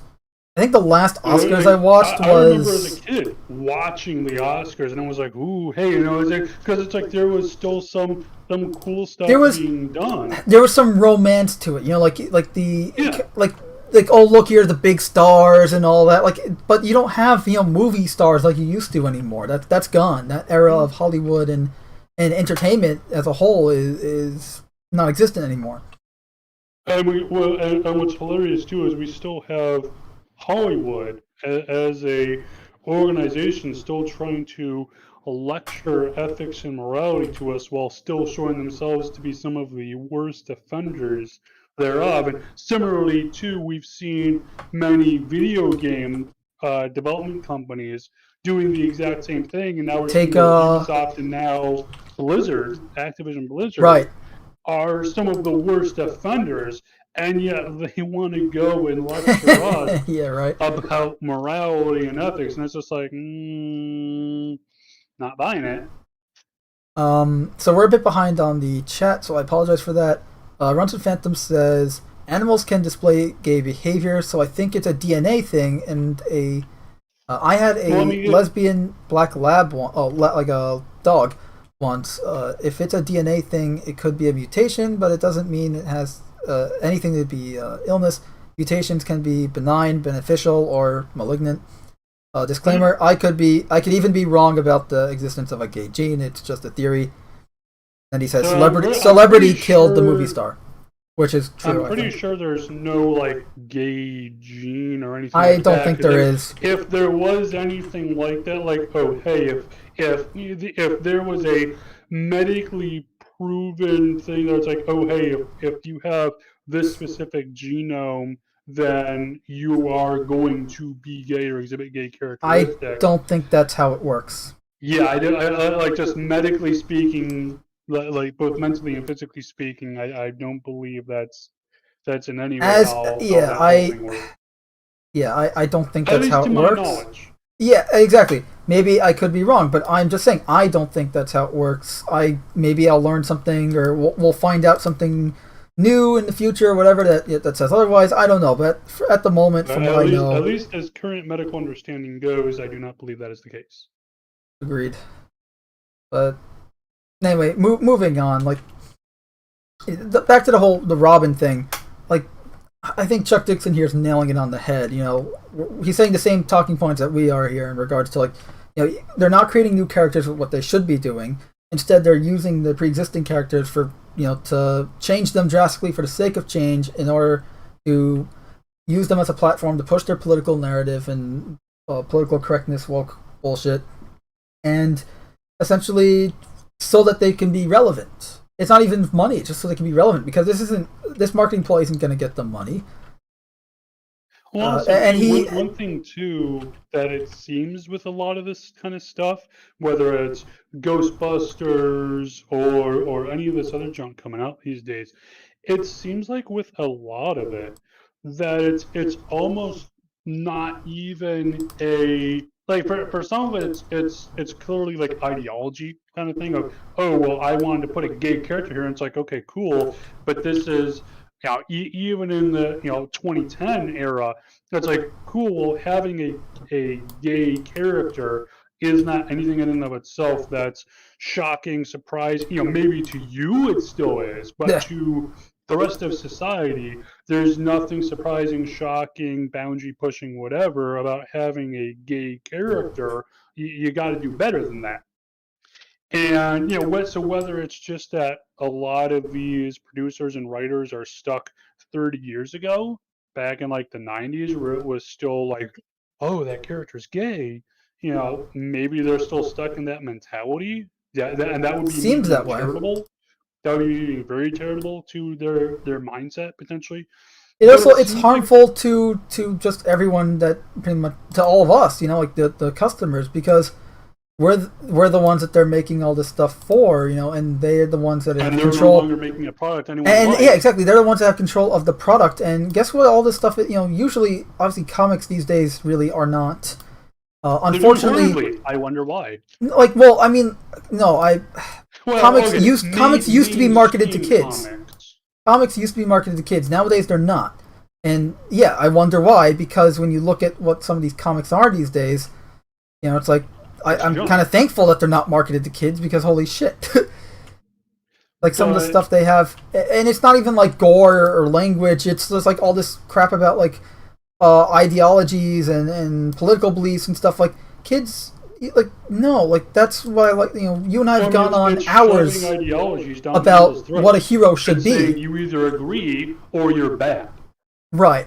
And that's things like you and I have gone on hours for what a hero should be, and why that's a good thing, why the heroes are supposed to be these signals of virtue, that they have higher values, that they stand for something that's greater than themselves, and they work to help people and all that. Like, because when the kids read this stuff, it teaches them, whether it's whether the kid realizes it or not. Hey, sometimes you need to stand up to the bully, even if it sucks, because if you don't, someone else could be getting bullied worse. Or if you see someone being bullied, hey, you need to stand up and say something, even especially if, because nowadays schools have proven time after time they're not willing to do anything to help actual bully victims. So it's like, if you don't say anything, that person, because if nothing else, even if it goes horribly and let's even say that both you and the other person are being bullied. Now, that's going to suck. Not going to lie there. But if nothing else, that person might know, hey, I have an ally now. I have someone who, at the very least, can understand the issues I'm going through. They could have used an ally, especially when you're a young kid. It's like, hey, all these adults, when they were in school, that was what, 5, 10, 15, 20, 30, 40 years ago? They don't know shit. They still think this is the fucking 90s or the 80s here when they went to school and think nothing's fucking changed. I've seen some school administrators and such like that. And it's like they just refuse to believe that the actual reality of school, what the day-to-day life of kids in school has changed at all, when it's completely different, let alone just with technology, the fact that everyone's on the internet nowadays and stuff. It's like, it used to be, it's like, hey, once I go home, I'm away from school, I'm away from the bullies. Nowadays, the bullies go and find your social media accounts, and they there's no sense of security. There's no sense of freedom from the tortures of sometimes tortures of school because of the internet at times, which sucks. Like, and I don't know about you, but I've been a victim of bullying, and I wish I had an ally like that, a friend that would kind of help me with bullies and stand up with me or something. But that being said, I got bullied a little bit, but not too much. It probably didn't help too much, or maybe it did. That I was the kid that in high school was walking around wearing the camouflage pants, so might not have helped, might have helped. I don't know. I do remember way back when some guy was like, he kind of taps my arm and he's like, "Hey, Cam," and then someone, he's got like that kind of shit-eating grin on his face, like he's about to do something stupid or whatever. Guy next to him goes and just kind of like elbows the first guy, and he's like, "Don't do that, I'll fucking kill you." And I'm just like, when the fuck did I get this reputation? Like, I never got fights or anything like that, so I'm just like, whatever. That probably for the best. I did talk about my desire to join the military, either after college or after high school there. So that also probably helped and or did not help, as the case may be. Yeah, like kids, you put that beautifully, I think, before. Where like, yeah, kids today are now like, there's no running away from it. You're always gonna, it's there. You can be bullied, online and stuff like that, and it sucks. Like that. The fact that's something that you have to deal with now. And I don't know too, especially if there's anyone younger who's listening to our podcasts, first, what the fuck are you doing? Second of all, for anyone not wrong. that is actually, well, I mean, we do talk about some interesting. Well, no, I said you're not wrong. Like, what, come on. But gotta that have something better to do. And honestly, for anyone older too, because I mean, I would say it's not just kids that get bullied, of course.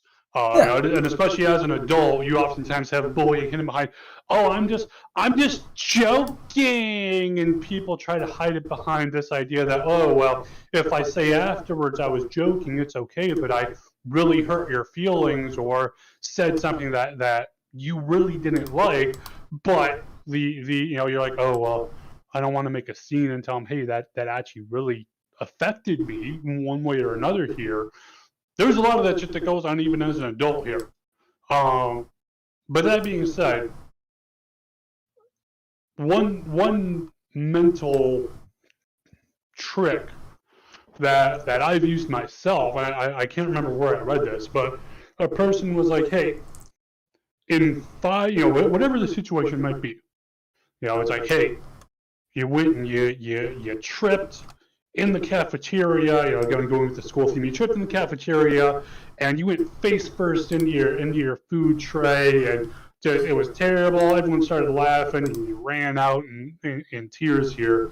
And it's like, in 5 years, is this situation likely to go and matter to you?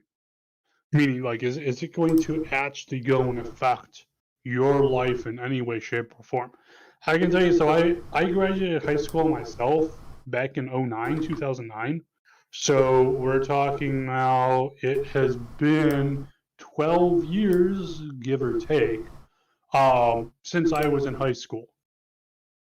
And realistically, nothing I did there, besides, of course, getting some foundational education, nothing there like societally matters to me in my current life, in my current day to day, anything like that. None of it has any bearing whatsoever on me now that I am 30 years old. Like, not job wise, not now. That being said, though, I will know I moved away from the town where I went to high school about like a year or two afterwards. So that does help to a certain degree too. Whereas if, like, your parents are still living in the same town, you might come across someone from. But even if you do come across an old classmate, okay, whatever, big whoop. It's like, don't go and spend hours agonizing something to happen. Like, short term, sure, there might be some side effects, some joshing, some jokes. Like, hell, there was one time, and I might be, going too into detail here, but when I was with my military unit, there was one time we were flying out to another country, and I got held up by TSA because on my carry-on bag I had an MRE, and the MRE bag was open. So it's like, now for MREs, every individual item. So it's like, hey, there's some peanut butter. Hey, there's some crackers. Hey, here's the main course. All of that stuff is wrapped individually in the main bag, but the main bag itself was opened up. And they spent probably about like 15 minutes just like going through, like I remember just looking at the guy like for like 5 minutes. He was just like kneading the peanut butter packet, and it's like, dude, it's fucking sealed. It shows no evidence of being tampered. It shows all the ingredients on the side of it. I get that you're bored as fuck at, like, I don't even know, it was like 5 a.m. on a Wednesday or something. Like, dude, I know you're bored as fuck, but come on. You can see I'm with my unit here.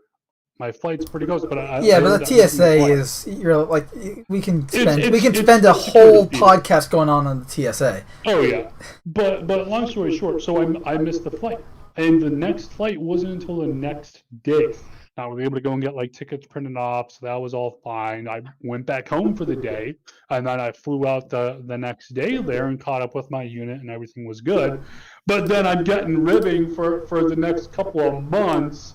Anytime some guy wants to throw shade by, I was like, oh yeah, you got any MREs on you? Some shit like that. And I'm just like, yeah, shut the fuck up. But it's like, sure, you're gonna get ribbing if stupid or funny shit happens. You're gonna get some amount of ribbing, but also too, know the difference between just it's like sometimes, especially in the military, some of that shit that's how you're in the in group, because everyone's throwing shade at everyone else. But if shit gets too far, be like, hey, that's not cool. Can we? It's essentially knowing when to step up and kind of speak for yourself. Essentially, because also too, there'll be appropriate like topics and subjects for everyone, and there's going to be times when it's just going to be like, hey, we're not going to talk about that. Let's move the hell on. And if everyone involved is a respectable person, they'll concede and move on. And if they aren't, you know who the assholes are. And talk to some of the other guys and be like, hey, this is really affecting me. Can we please not talk about that?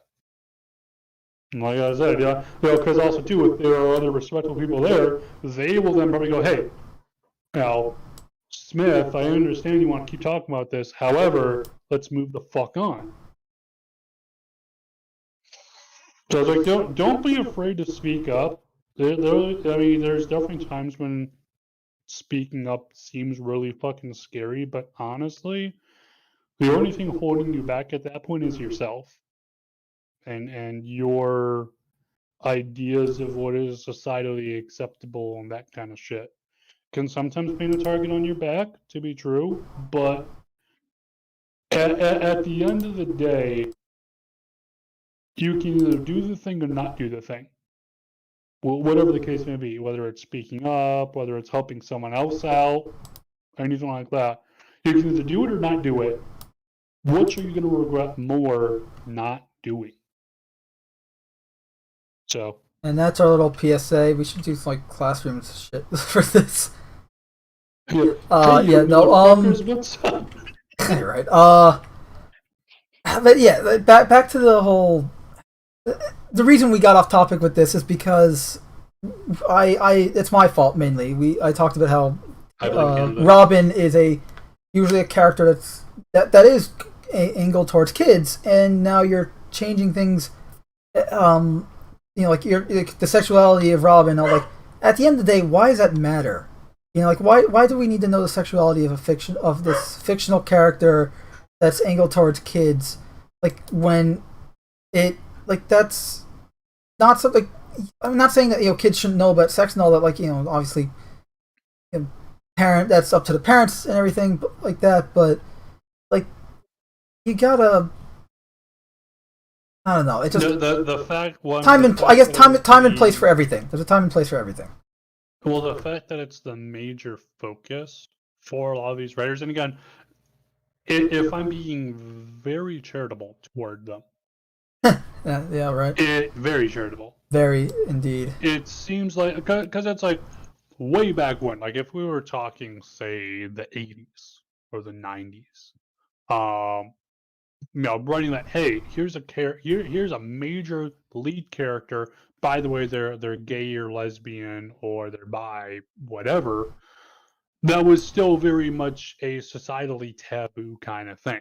It was still being, especially in like the 80s, it was especially getting brought into the limelight, and then the 90s, it was starting to get more socially acceptable kind of thing. But it was still very much a kind of taboo kind of thing. Oh, and yeah.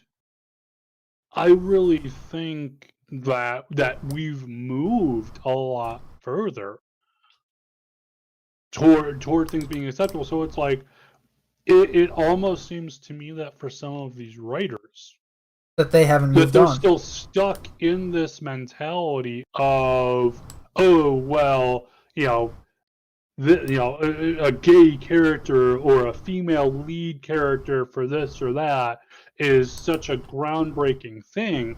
But it's like societally, we at least, the community, had moved on to the point where it's like, hey, having a female lead, it's like, hey, if you were, for example, if you were to write a story about a female soldier, even a modern day female soldier in a combat role, that wouldn't be this shocking thing. It's been done multiple times already. She's a girl.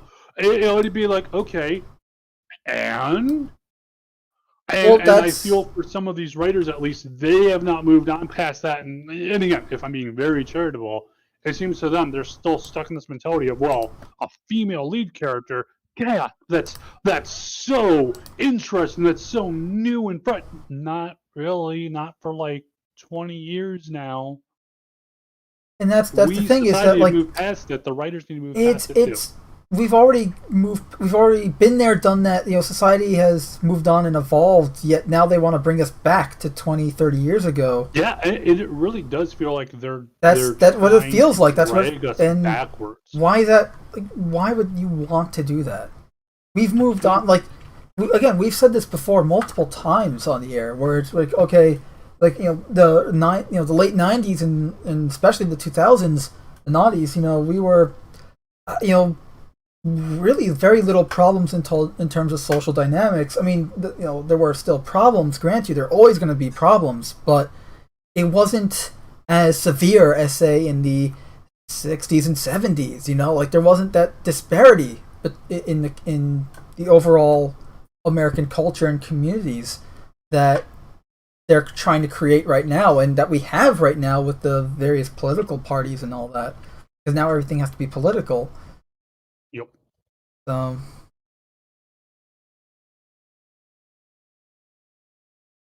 It's just it's unfortunate, it's annoying, and it's just detrimental to everyone involved, whether it's the reader, whether it's the people making it. Like they clearly don't see the problem, which is a problem in of itself.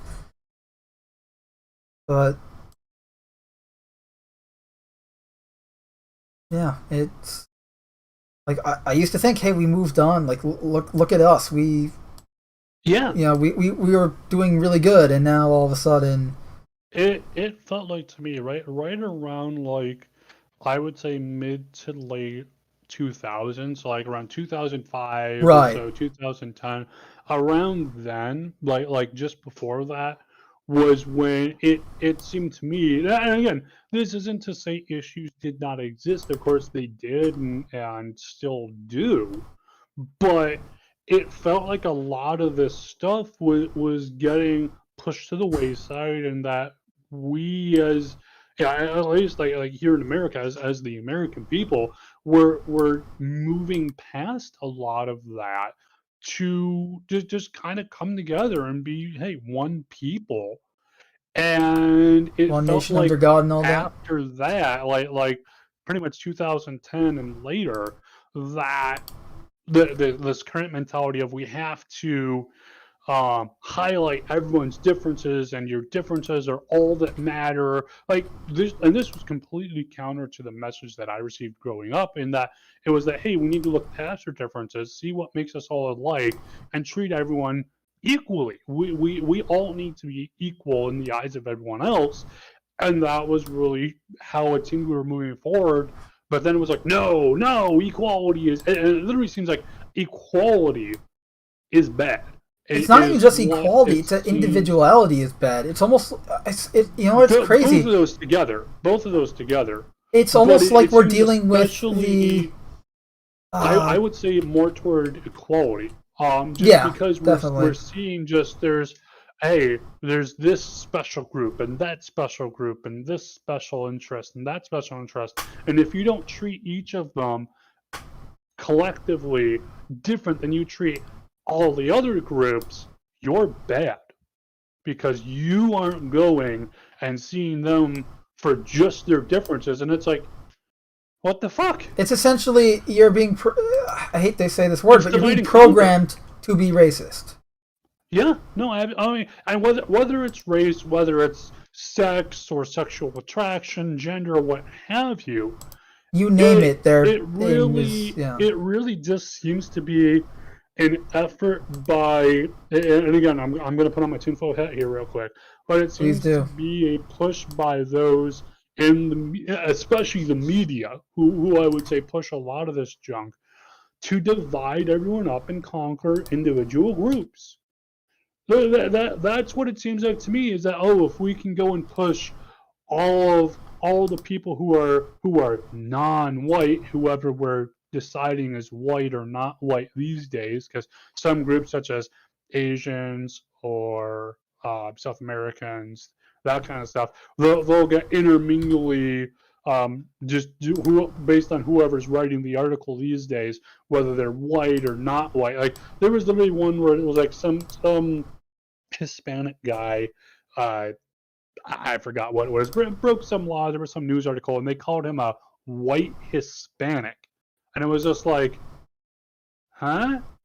Well, here's a better Like example. either they're white or they're Hispanic. Yeah, But if you're going to ethnically describe them, you got to choose like one or the other. It'd be like describing someone as like a Japanese Russian.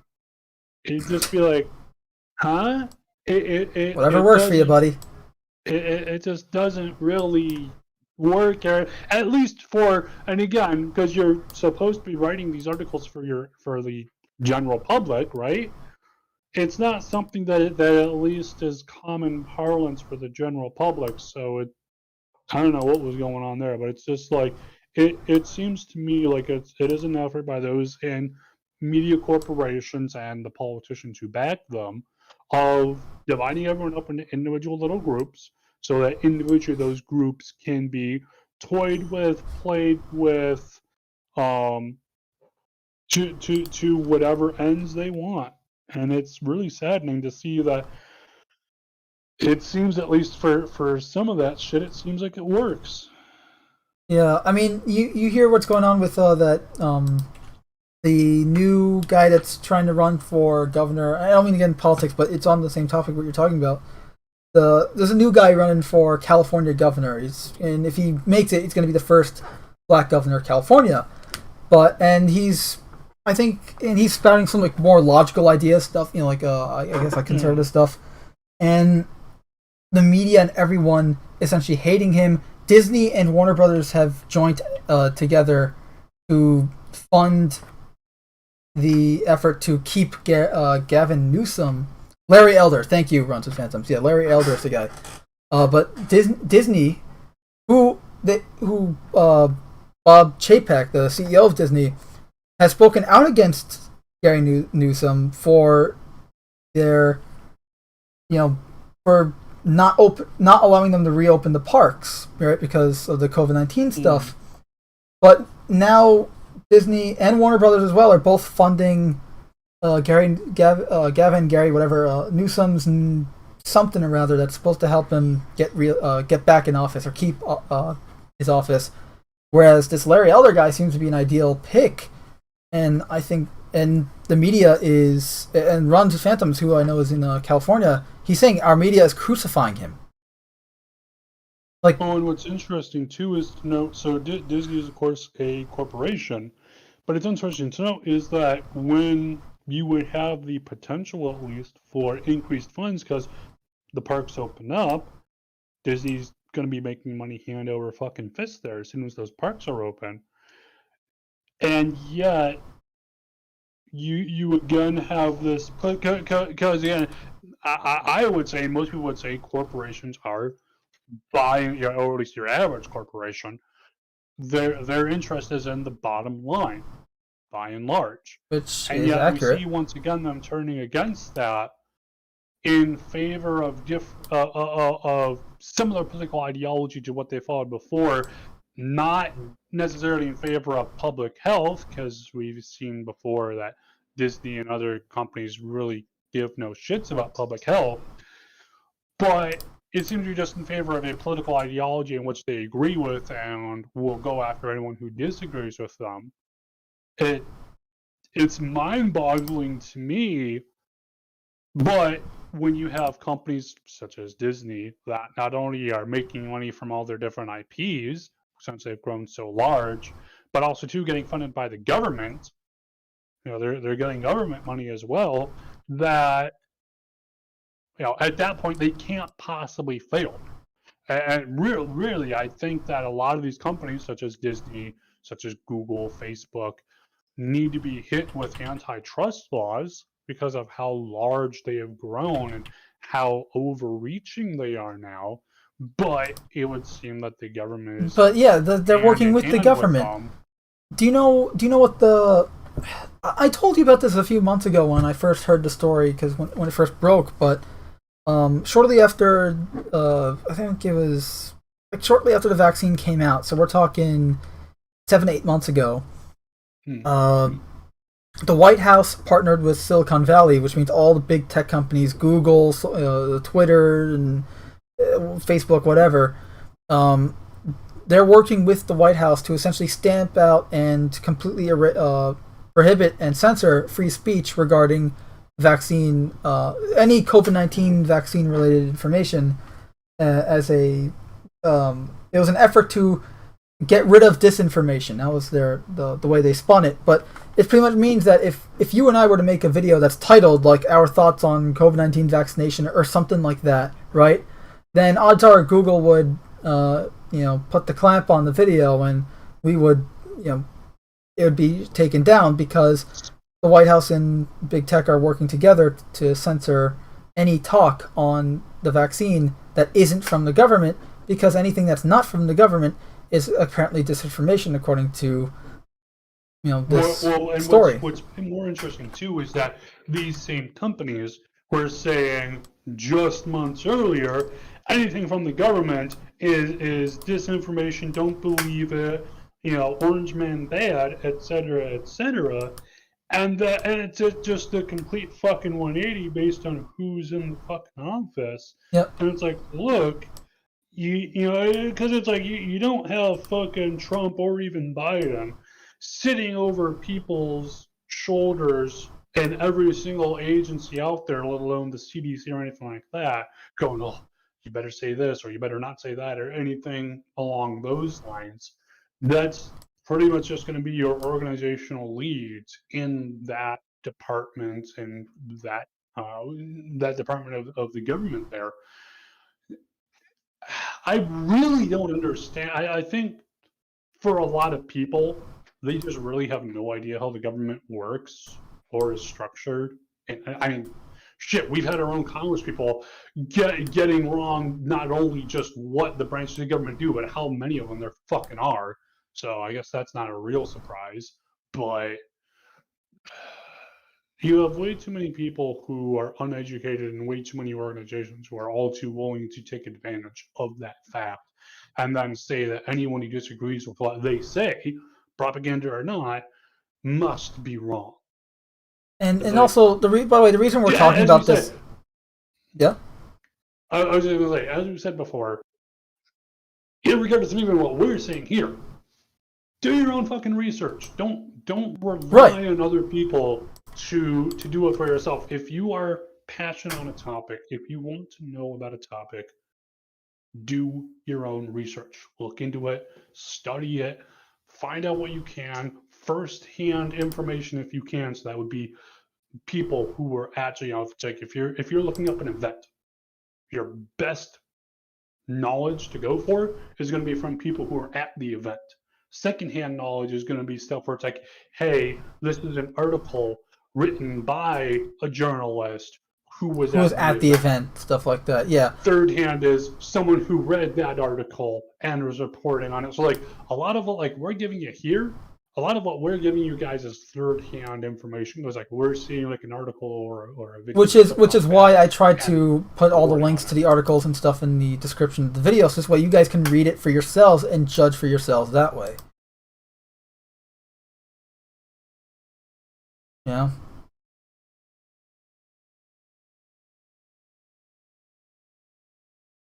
But by the way, the reason we went into this topic at all is because because it leads us back into what we're talking about with Robin, because that is the problem with all of this, is that they're bringing politics into your escapism.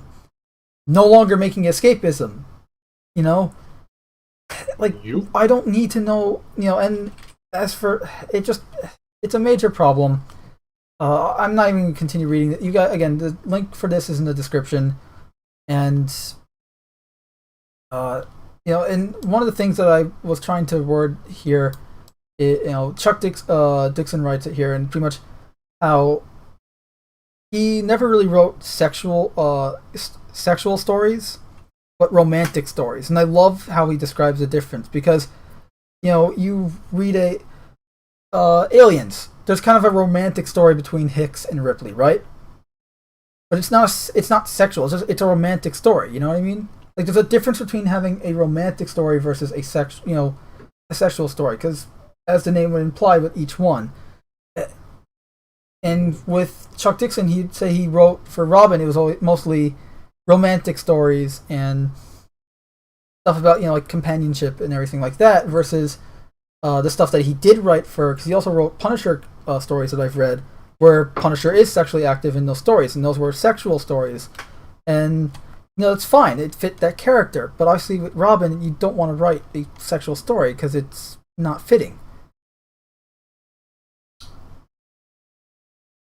And again, based on, the target audience for the comic book and all that, but ideally these comic books are not, nowadays they're meant for adults, but, back in the day they were for kids.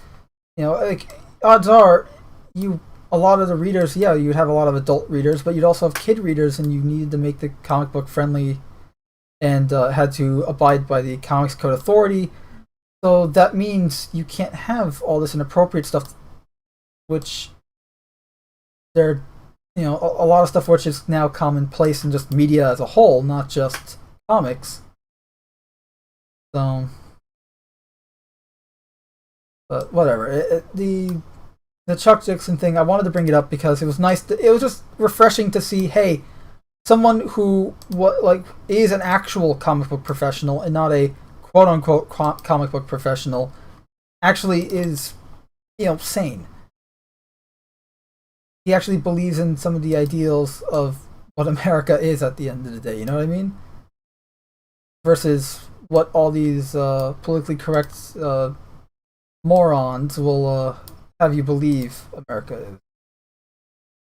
Because those people actually hate America. If they didn't, then we wouldn't have had a year of riots in the streets and defund the police and all that other bullshit. So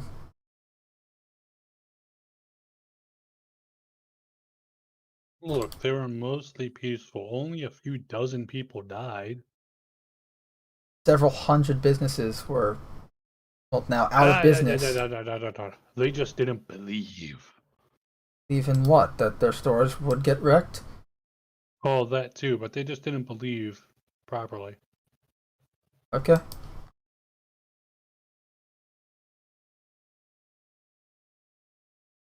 You see what I have to put up with, guys? No, I'm kidding. But yeah, it's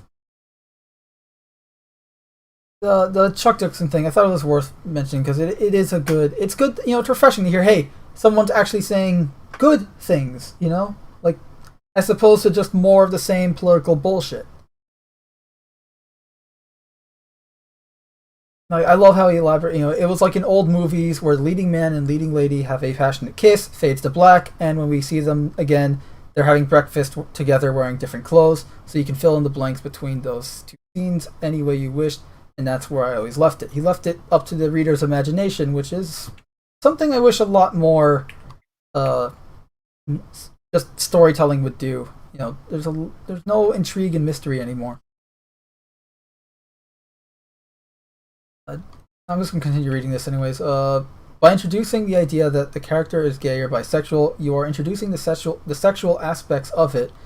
You can make the argument that that's not really true, but I think his point is more of this is again marketed to kids, and you're telling them that they should be XYZ when a kid doesn't care about when I was 8 years old, whenever and reading comics, I wasn't I want to know about the love story stuff. No, I was reading it because I wanted to see Spider-Man beat up Doc Ock.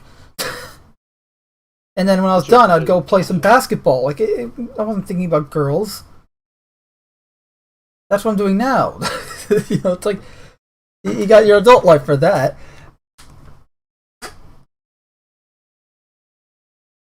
But again, it's just there's a lot of problems here, and yeah.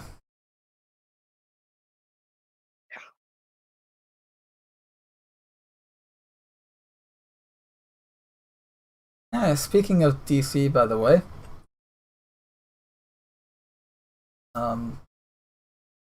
supposedly Terry McGinnis is going to get race swapped. I wouldn't be surprised. It's a complete rumor, though, so it has no official bearing or anything. Still, wouldn't be surprised. Disappointed. I know, I wouldn't be surprised either. It's unfortunate, but yeah, not surprising. Where the hell is this freaking? Oh, trying to find goddamn.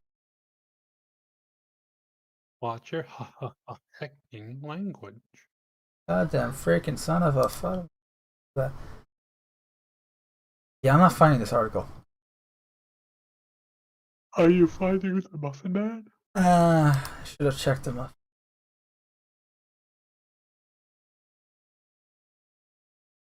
Whatever. It was a Bounding into Comics article that was talking about the what's from face. The whole Gavin Newsom thing.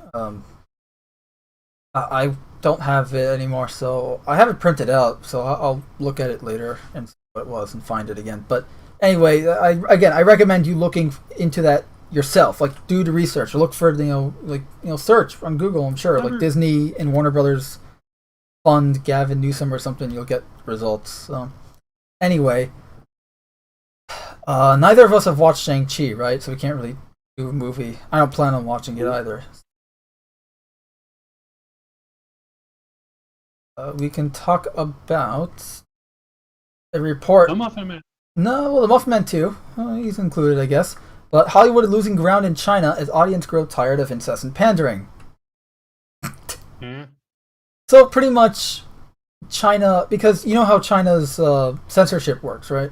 Where it's like it's a case, literally case by case basis. Like one film might be good, but because an actor starring in the film said something, completely irrelevant to the film itself, but said something that China doesn't like, despite the film checking all the boxes that's okay for China, because the censors in China didn't like what this one actor in the film said, that film will be banned in China. That's how it works in China. That's how movies get okayed. So, according to this, the last Marvel movie that was released in China was Avengers Endgame in April 2019. Black Widow still remains without a release permit in China. Shang-Chi is probably going to get, if it does get in, I doubt it will do any good because it's a really, according to some of the reviews I've read, user reviews, it's pretty much a mediocre kung fu movie, and China has really been making kung fu movies for the last 60 years, so, Say it isn't. Oh. Say it ain't so. But the Eternals has been banned in China, supposedly, which would be a pretty big blow to the Mouse House. And according to it, it's because of the director of Eternals had said she left China. She has said some things against China and the government. No. And because of that, even if the movie checks all the boxes, it panders to it and everything, China censors like it, but because the director of the movie spoke out against China and against the CCP, they will ban the movie in China. And apparently her father is in government in China, so odds are, because of the things she spoke out against, her father's probably in a camp or something now. We will send him to be re-educated. It's unfortunate, but what happens there, because they have they see humanity and human rights as less than human, unfortunately. What human rights? Exactly. But yeah, China, essentially, Hollywood's losing ground in China because of their political correct bullshit. China's probably not a fan of that. Sure. Anywho. I guess last topic would be the Reimagine Tomorrow campaign, which is pretty much Disney telling you how to be racist. It's great. They call it anti-racism, but it's pretty much just be racist against white people. Which is still racist. Because at the end of the day, they're racist bigots that, as we said earlier, are, telling you what to do and how to do things and preaching to you from their quote-unquote high moral, their pillar of morality, when they're the perpetrators of the very things they say they're fighting against. It's interesting to note, too, that a lot of these organizations, for example, Coca-Cola, Disney, they've clearly had racist pasts. So it's not too surprising to find that, at least in their leadership, their upper echelons, that they are still very much racist. Yeah. And they have only looked to try to find easier targets and then to promote the idea that, well, my racism is okay, and here's my bullshit reason why. Because the thing of it is, too, with any kind of bigot, whether we're talking by race, by sex, whatever. You say sex? Yeah. Well, because you can have bigots who not sex. Never mind. It might have been your mic. My bad. Either. It sounds like you said something else. Anyway. Okay, but bigots are always going to think that their bigotry, and by what I mean by bigotry, for those who might not be familiar with the word, is treating someone differently, usually disparingly, i.e., bad, treating someone badly simply because of any reason. And so, if we would defer racial bigotry as racism, sexual bigotry as sexism, that kind of stuff. But it's not surprising to me that the racists and sexists have simply tried to look for other targets to still promote the same type of behavior, but to switch to a more allowable target, because these guys aren't really going to stop what they're doing, right? For them, it's about the power of it. So it's not surprising that they've simply tried to promote and force other people, societally, categorically speaking, to be their targets for racism, sexism, etc. And then try to especially gaslight people into, well, if you disagree, then you must be bad. It's like, not only are you going to bully people, but you're going to gaslight and try to blame the victim on that? Fuck off. And that's another thing, too, is the victimization. Where it's like, okay, if you're black, then you're instantly a victim. If you're white, you're inherently evil because of sins of history, not even just sins of the past or sins of the father type thing, just because of historical sins of, like, slavery and stuff. And what's hilarious, too, is it's usually not people of the quote-unquote offended class that are usually dictating this to others. It's most of the time, the people that are, like, preaching all this shit are rich white people, which is hilarious. Yeah. I mean, how many Starbucks girls out there? No offense to girls or people who like Starbucks, but how many Starbucks girls are out there who are going, yeah, Black Lives Matter. It's like, sure, Black Lives Matter. However, when you have an organization at least helping in burning down entire sections of the city, or promoting things like, hey, yeah, let's go and have this area that will be its own new, not even a state, but a new country. Oh, but we still expect you to provide for us while we just fuck off and do whatever. For those who don't know, so during the protests / riots last year, there was a section of, what city was it? Where they had Chaz? Or Chad, whatever they were calling it. I know Portland, Oregon was hit really bad. May have been that. Well, no, but there was one city specifically where you actually had people who tried to declare that this section of the city was no longer U.S. territory, but had seceded from it, which I do not remember. That's treason. Sorry. Whichever area it was, but not only did they say, oh, we are completely outside of U.S. rule, they then, which is absurd in of itself. Afterwards, that, well, especially too, you're in the middle of a country. Yeah, that too. Now that being said, you could try a uprising against the local government, but it wasn't even the local government. It was just against the federal government, of course. Because the local government was like, oh, everything's great, until they turned against them. Then it was, oh, no, this has to be stopped immediately, and it was pretty quickly fucking bashed down. But they then demanded that the U.S., which again, if you are now a totally different country, you're now demanding another country of which you reside entirely inside of, provides all of your water and food and mostly your vegetarian meals. It's just ridiculous stuff, and it's just like, seriously, y'all are supposed to be fucking adults. Act like it. Act like adults? That's too hard. I don't wanna. I mean, don't get me wrong.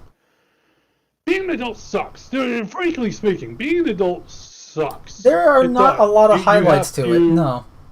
Well, I mean, there's definitely upsides to it for sure. But I mean, even for myself, and I would say, I would say that I'm doing okay for myself. I mean, I've got decent finances. I'm not super heavy. I do have school debt. That's the big thing I've got bogging me down. But I'm able to pay off my bill every month here to pay off that.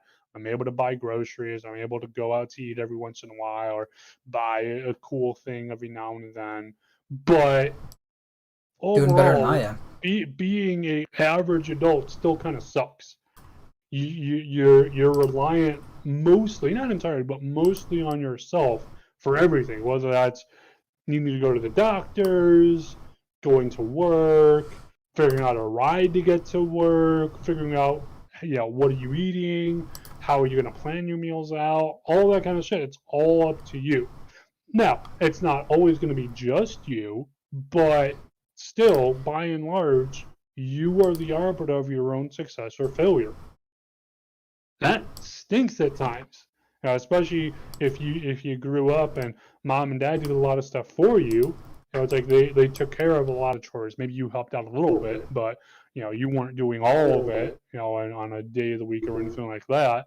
Now you're doing all of your own finances. You can't rely on someone else to buy all the food for you, or be able to go and clean the dishes after you ate or anything like that. Oh, I just cooked food. Now I got to clean for myself too, before or after you eat or whatever else. Being an adult sucks, but it's better than the alternative, which is someone else controlling your life. True. Like, sure, it might think that you're like, hey, what are at least, maybe you don't have to go to the route of what am I going to cook Monday? What am I going to have Tuesday for dinner? What am I going to have Wednesday for breakfast? You don't necessarily have to go to that route. Maybe you're like, oh, well, here's some general breakfast stuff I enjoy, and I'll decide day to day what I feel like that specific morning from the selection I've bought here. But it's either you would choose that, or someone else provides food but then dictates, here's what you get, and if you don't like it, too bad. I don't think anyone wants that. And especially as an adult, like... Well, that's human nature. No one likes being told what to do. Exactly. So it's like, I'd rather go through the trouble of going to the grocery store, make a list of what I want, go to the grocery store, see, okay, here's what's available, here's what I can afford, etc.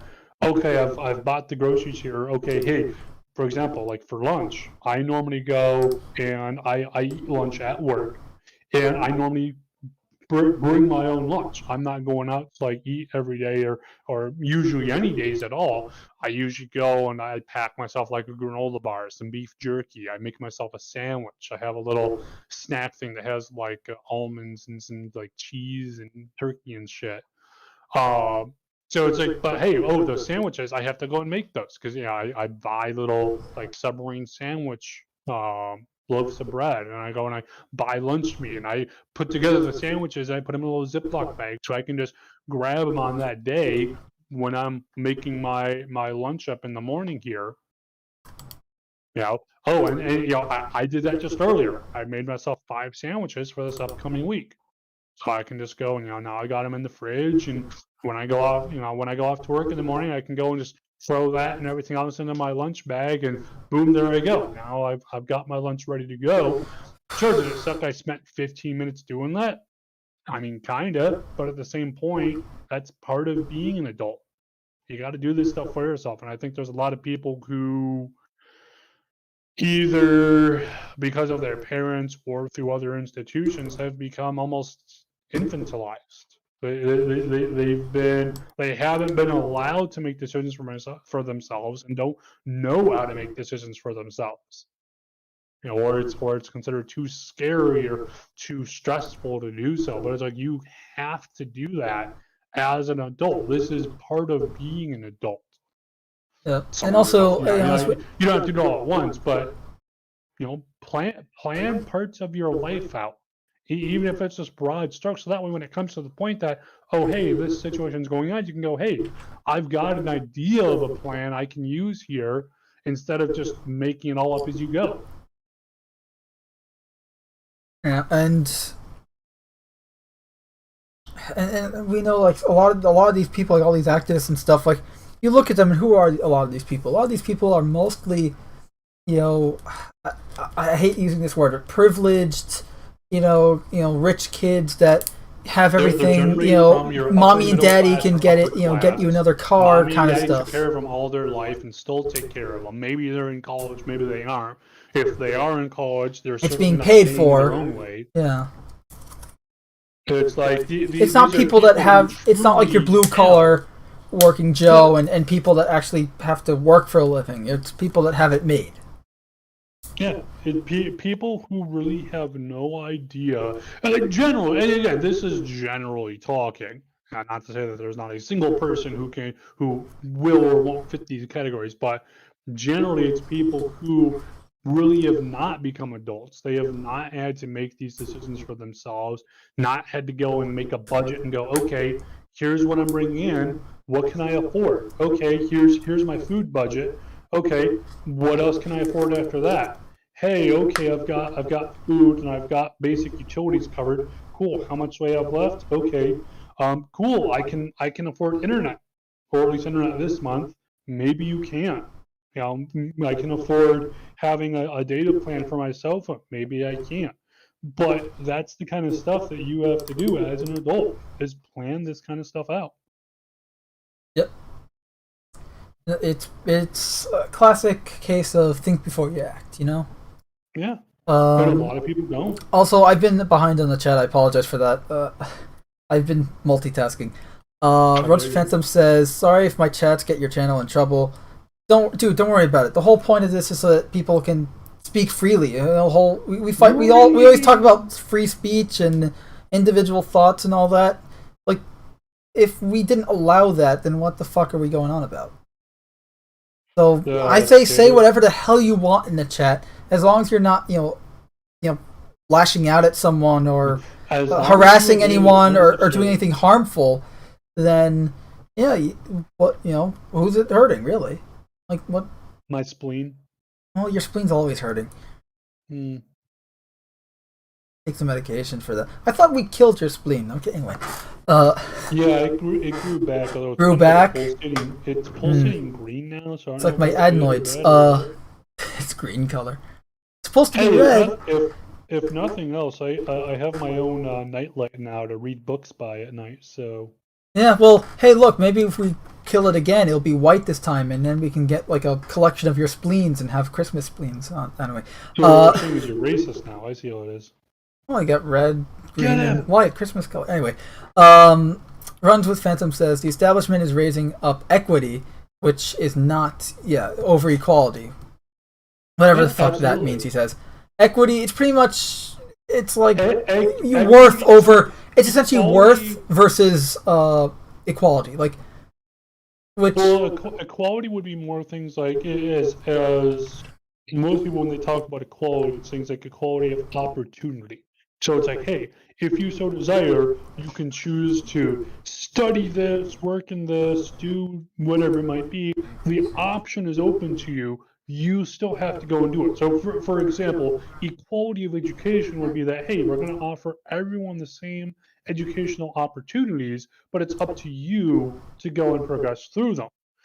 Equity would be saying, hey, here is a job.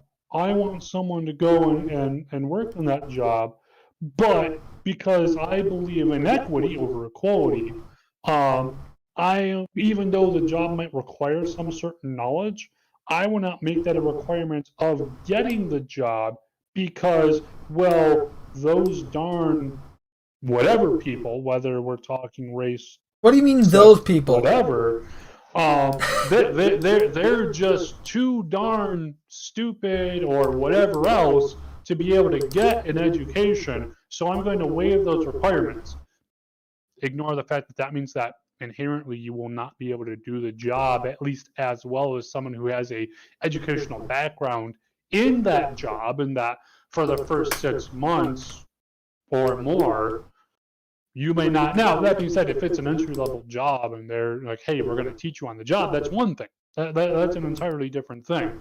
But if it's like, hey, this is a management position, we're expecting, we are putting you in a position where in any other industry, we would expect you to have 5 years of experience here, but because we're so progressive, we're going to waive all that, and if shit happens because of it, well, we're just so progressive, we don't care. Because you poor insert gender or race here, that is the idea of equity, in that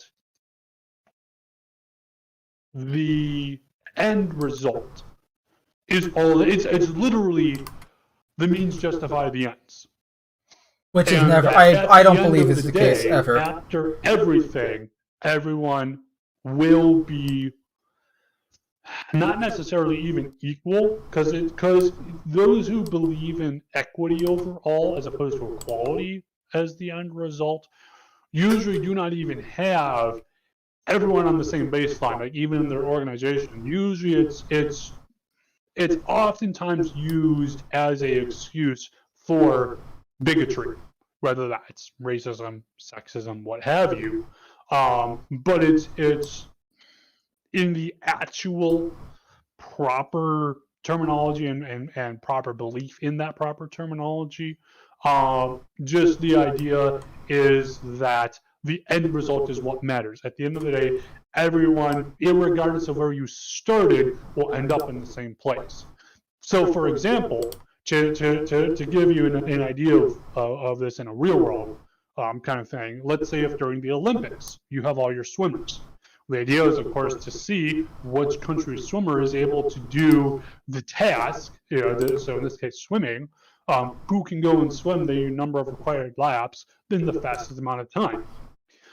Equality would be saying, hey, we're going to go, and again, if we were talking amongst all Olympic contestants here, equality would be saying, hey, we're going to offer the same, we've got our Olympic candidates here, and for X amount of time, however many years to build up to it, we're going to offer them the same swimming coaches, the same educational material, the same kind of workout plans, etc., to each of these people to go and see how they will be able to apply this information and the resources given to them and see who's the best out of all from each country here. Equity would be saying, we don't care what they've done in the past. We don't care what's built up to this. Everyone will have the same time. And if they don't have the same time, there is something inherently wrong with that. That is the idea of equity, that the end result will be the same. And if there is not a same end result, there is inherently some issue with whatever is happening here. And that issue, by and large, when we're talking societally, is often looked away from it being an individual issue, i.e. if you have two students, one is getting an A and one is getting an F, many of those, again, not saying all, but many of those who believe in the idea of equity would say that it's not that the student who's getting an A is getting an A because they studied for the test and they went to the study group and they exchanged notes with other students. They worked hard or for they were it. paying attention in class, and the person who got the F was doing none of those things. They would argue oftentimes that it's society who has failed to support the student, thus leading to them not doing the proper things, such as paying attention in class, attending the study group, exchanging notes with other students, etc. That's oftentimes the argument, is that they go beyond an individual's responsibility to themselves and say, well, it's not their fault they're doing XYZ ABC that is not conducive to the end behavior, but it's someone else's fault, whether an organization, society as a whole, etc. Which fits. Not to go too deep into it. No, I understand. It's honestly, the whole point of it is that it kind of fits into their whole narrative of that you're not really an individual. You're, because that's at the end of the day kind of what they're preaching about. That you're. Yeah. Individuality, what's that? It really is this idea that you, and honestly, with a lot of this stuff, when I think about it, it's really dehumanizing. It is. That's the whole point of it. Whether they realize it or not, it's to dehumanize you so that they can then use you. At least that's what it feels like. Or, kill you off, but... Whatever comes first. Not that that's ever happened, of course. That's another thing too, is that we're literally watching history repeat itself on multiple counts, and that's the disturbing part of all this. Hell yeah. Something, what could possibly go wrong? Something? I need to finish the freaking t-shirt. Anyway. Yeah, it's... It sucks to see, And this whole Disney thing, like here you have this family-friendly company, right? That makes all these entertainment stuff and kid stuff.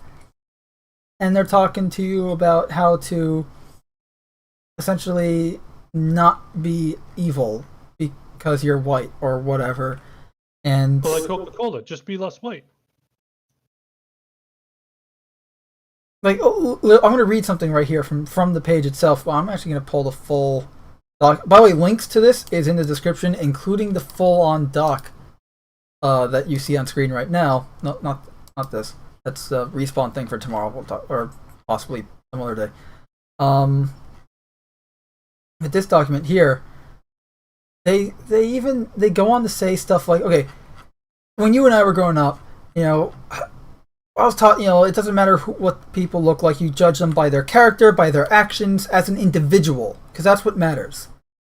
You know, I always say, you know, we're all, look, at the end of the day, whether I agree or disagree with someone, we're both free-thinking individuals with differing opinions and taste, and that's a good thing.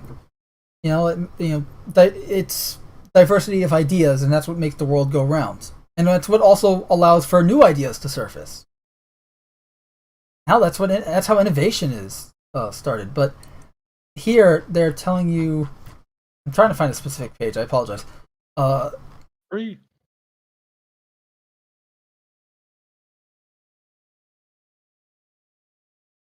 Here, that challenge colorblind ideologies and rhetoric, examples given all lives matter or I don't see color. It is harmful and hurtful as it is a form of erasing the real and specific ways racial identities affect lived experiences. Whatever the fuck lived experiences are. So in other words, judge people by their color and physical appearance. Well, and that's really which is inhumane. Well, like the whole point, we're supposed to have been evolved.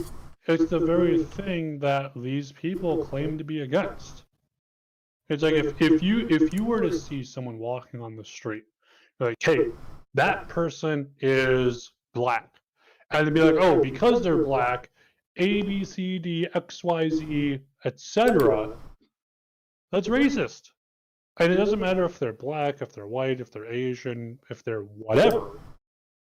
That's racist. Or if you were to be like, if you were to see a man walking down the street and I call, this guy's probably some sleazebag, patriarchal, sexist, etc. No, the sexist here is you. Anyone who would do that without actually knowing the person or hearing them say a word. Now, can you make assumptions based on someone non-verbally? Sure, but if you are making up this entire little story in your head about who they are and what their past is and how they treat other people, based entirely on their visual. Like, and here's the thing: like, there's a difference between like you know how you dress and stuff like that versus your physical appearance that you cannot change. Yeah. Well, and also too, well, I mean, even by like what you're wearing. I mean, you might see some guy. You know, let's say if you're walking down the street in downtown, wherever, doesn't matter where. Sing and do what they dibby dum dibby do. Sorry. Whatever. But if you're walking down the street downtown, wherever, and you see a man or woman walking down the street, suit, you know, nice suit or dressy clothes. They got like a briefcase with nice looking watch or other accessories, nice shoes. And you make, look at this guy. You know, I bet they've never worked an actual day in their life. They've got it all made, blah, blah, blah. Sure, what you don't know is that for the first 20 years of their life, they were mostly caring for their sick mom because dad ran off to who the fuck knows where. They usually didn't even eat supper because they were spending all their time and available money helping mom out. Even after that, they were then helping their other siblings before they got their current job after barely getting any sleep through all of high school, studying hard so they could get into a decent college and get to the point where they are now. And now maybe they're doing okay for themselves. But you don't know any of that. And if you just want to assume, well, look at them, they're just so uppity with that fancy suit and what. Moral of the You're a story fucking asshole. is don't judge a book by its cover and get to know people. Yeah. But that being said, realistically, there's still plenty of people out there who just want to be bigots. They want to go and be racist or sexist. And there's some people that are just all they've inherently done- bigots, and that's just reality of all life. they've done is look for better, easier targets, as boys are wont to do. And I'm neglecting the chat again. Because it's like when it's like, oh, being sexist against women, can't do that anymore. I guess we'll be sexist to guys. Oh, The chat is on racist to fire, blacks by the anymore, way. Can't do that. Oh, I guess we'll be racist against white people. It's still the same people, just their targets changed.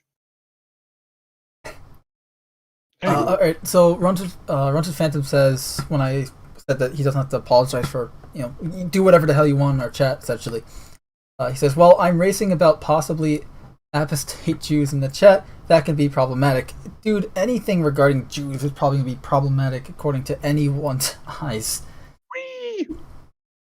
Well, it's always funny because you never see you always have don't be in rules and guidelines for everything online. You always see rule like don't be racist, don't be sexist, don't be whatever. Never don't be anti-Semitic. No, that doesn't. But that's because it's it's okay to be anti-Semitic apparently. Well, look, you people. I mean, What do you mean by you people? well, you people. By the way, if I'm half distracted, I'm sorry. I'm kind of drawing Batman right. How dare you? Alright, so I'm gonna just catch up here in the chat. Victor Wolfung reappears, saying there should be no equality or inequality. There should only be quality. That's not bad. Although let's be honest, we need equality, if that makes sense. Like if we're gonna have things be equal, we gotta have things be equal. Runter's Phantom and that's what I'm getting is it's like right. We should treat people equally, irregardless of if they're white, if they're black, if they're a man or a woman or trans or whatever else, if they're gay or they're straight or they're bi. Treat everyone equally. Treat Like, who gives a shit respect who's and what, as a generally decent human being. That's it. I want to say it shouldn't be that difficult, but we know better. Yeah, well.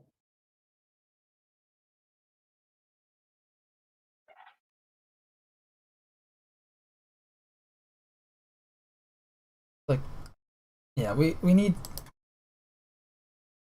You gotta treat everyone equal. You gotta treat everyone as individuals, intelligent, free-thinking individuals, because that's what we all are at the end of the day. We each have our own different tastes. Even guys in the chat, I'm sure you guys have different tastes from each other versus, we're not a freaking hive mind. We're not the Borg or the Flood from Halo and Star Trek.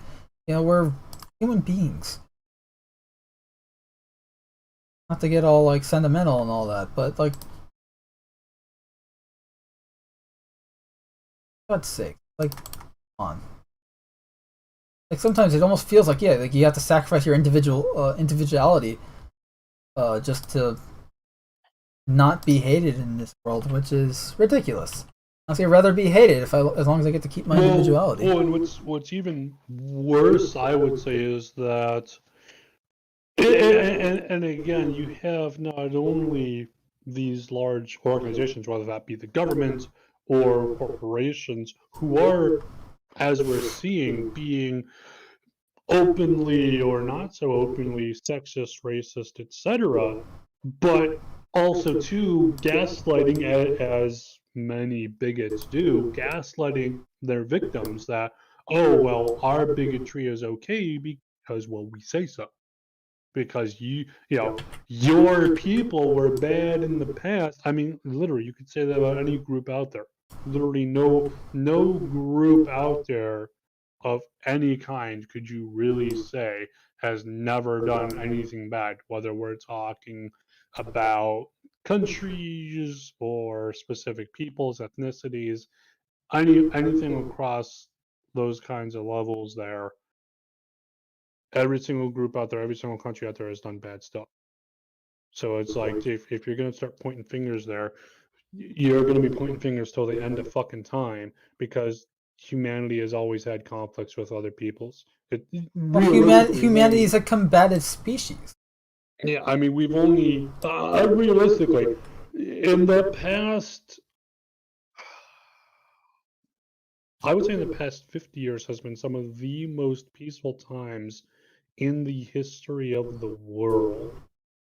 You could probably go back a bit further, but you go back too far, you start getting into even. I mean, honestly, I would say if you go past any time after World War II, really, just on a global scale, the amount of conflict is honestly not that much. Not to say there is no conflict. There obviously still is. But there were actually times of peace versus like in old, go back, 300 years ago. We were or go back. Especially if you go back, say, 900 years ago, we were trying to murder each other almost every freaking minute. Various sections, the Crusades. What do you think that was all about? It's crazy. The chat's awesome right now. Read. Let's see, Runted Phantom says, I think we need more examples of equity. Cam, if you please, no. Don't do that. A wild victor appears. I cast illusion. It totally ineffective. Lies. Just a Pokemon reference. Victor says, but the thing is, we're still evolving and evolution never stops going. True. Unfortunately, it also seems to devolve at times. Runs with Phantom says, should we not oversee our own evolution if our consciousness of our evolution allows us to do so?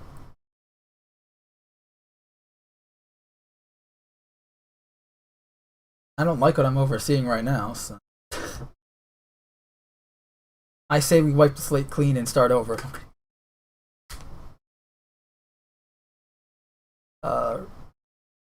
Victor Wolfgang says, I'm sort of merging RIDO1 and the Transformers Robots in Disguise, the original Robots in Disguise series, and Cyberverse Skybite into with Energon Mirage for the Halo Former thing that he's doing in our Discord server, which is cool.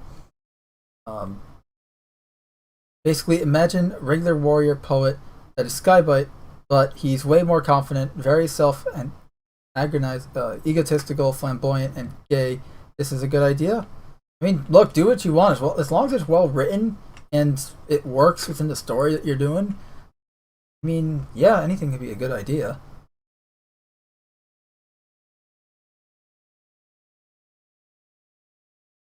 Nature, nurture, environment.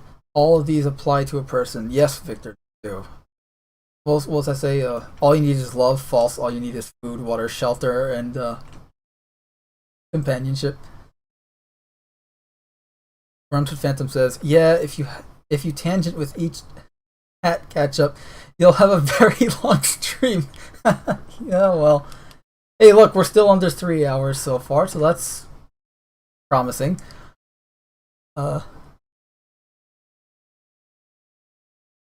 And now they're talking about chicken and oatmeal and whatever. Chicken and oatmeal. Foods I would not want to blend together. How about chicken and waffles? That's different.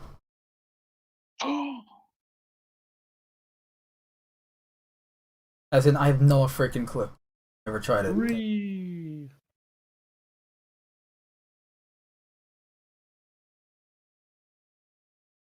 Read this. And it's like, read.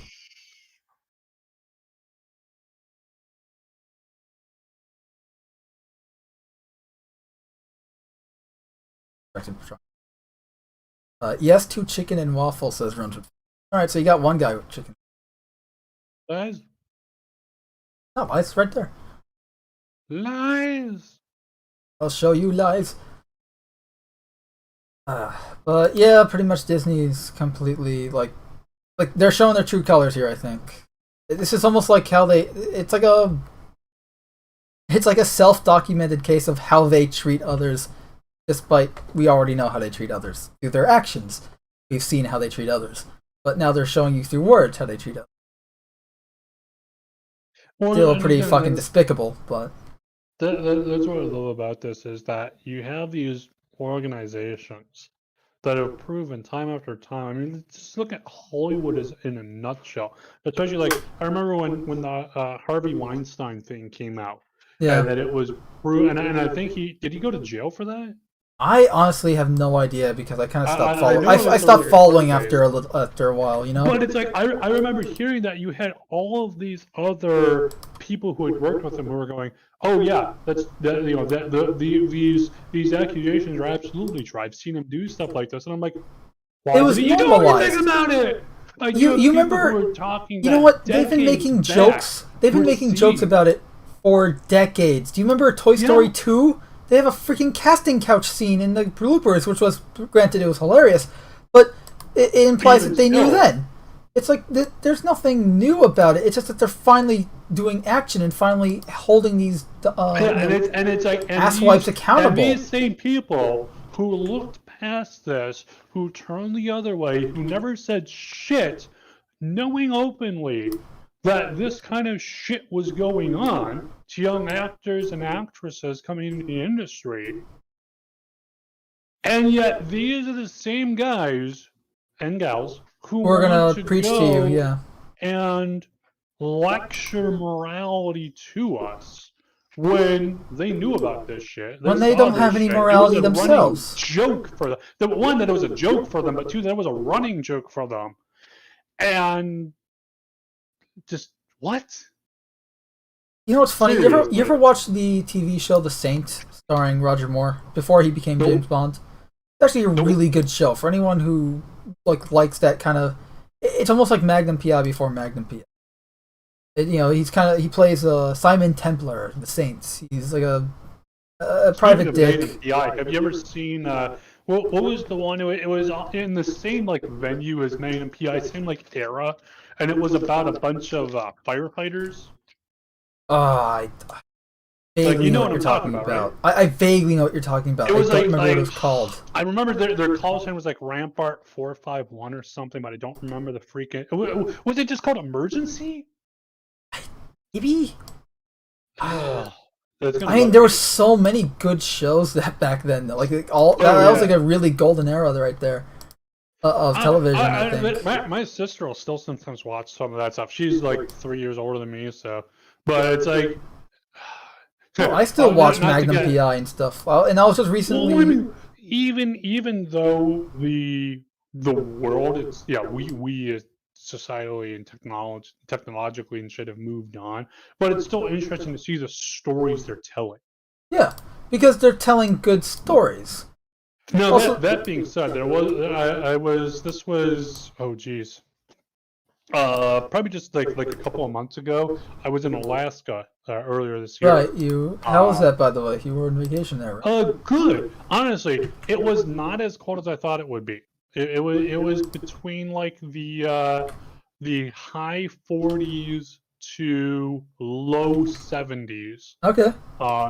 So now bearing in mind this was in the summer for it, midsummer here. But even still, by and large, you could go and in the daytime you could walk around with short sleeves and be perfectly comfortable.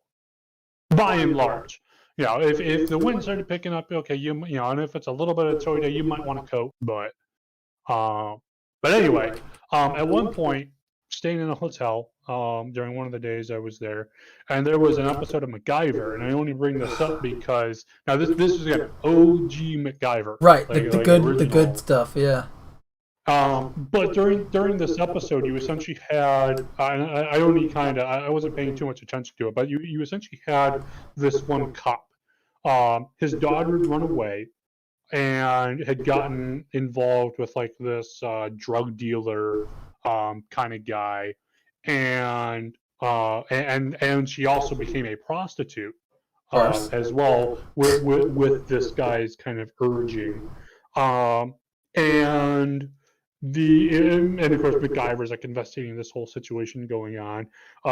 She doesn't want to be where she's at. She wants to get out of the situation there. MacGyver helps her. She goes back to her dad. Her dad was a fucking piece of work who he beat his wife apparently at one point. Only fitting.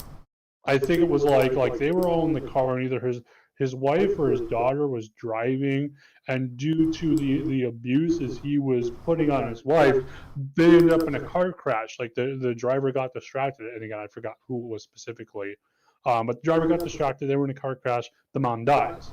The guy then started going and blaming the daughter for his wife's death, when really it was his own abuses toward her that did so.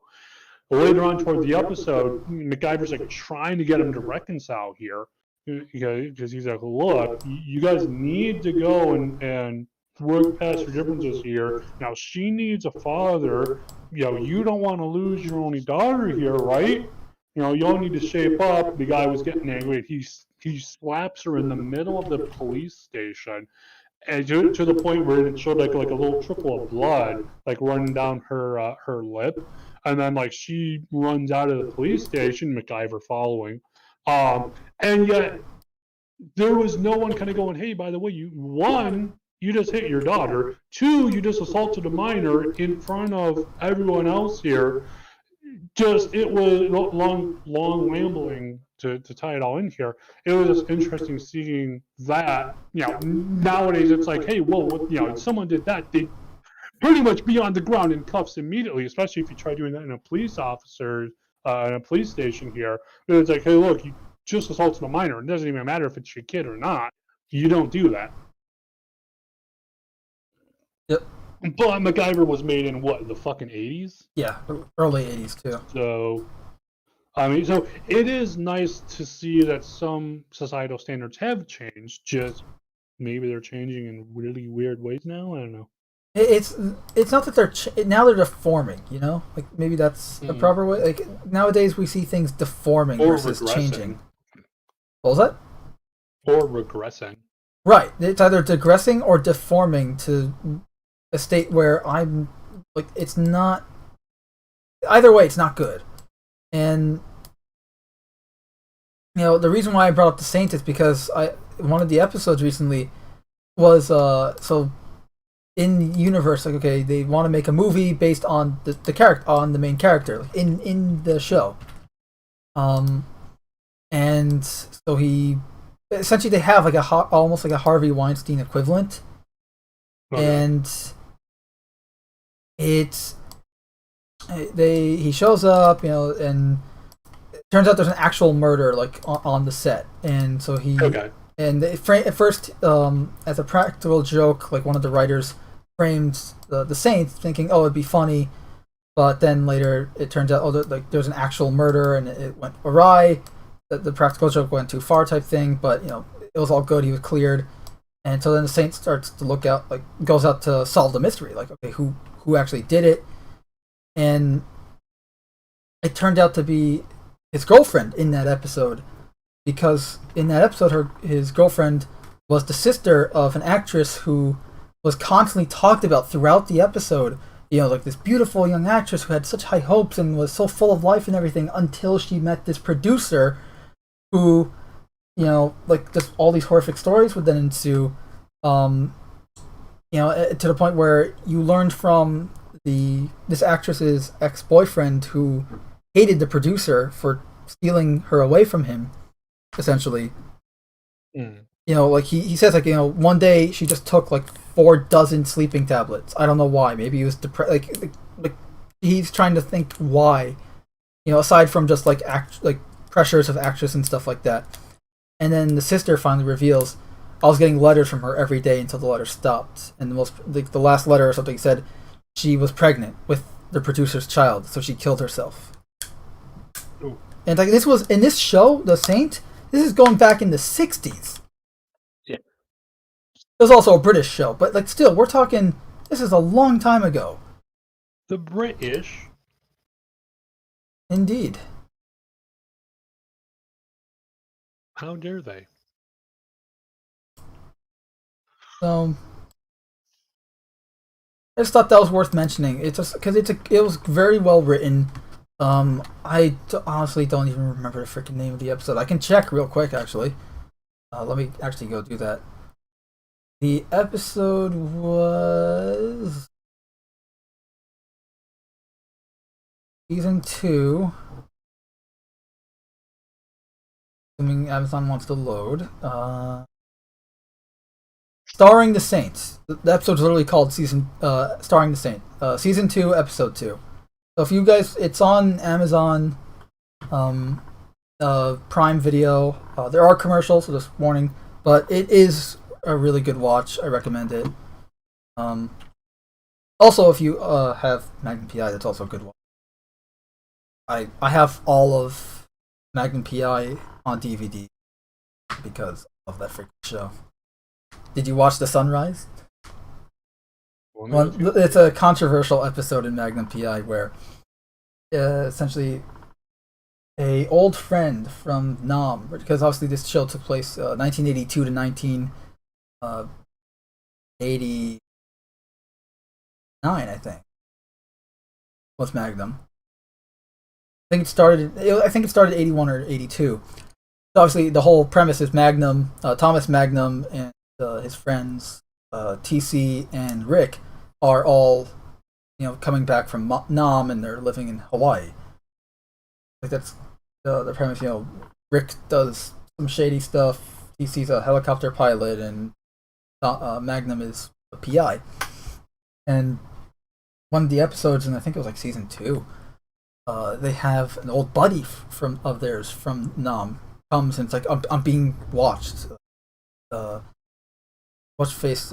Ivan is following me. The guy who, the colonel from Nam, who tortured us and everything, and it's like this whole story. And it turns out their buddy is a Russian agent who's been essentially a handler for TC, who has been brainwashed by this guy using myriad of tactics. And TC, who thinks he's about to kill some commie, assassin that's going to disrupt this peace thing between Korean and whatever, he's actually going to be killing Americans. Because like in his mind, he's seeing his enemies, which are communists and actual people who are actual bad guys, but in reality, he's going to be killing innocent people. And at the end of the day, they say they prevent him from doing it and all that, and they save the day.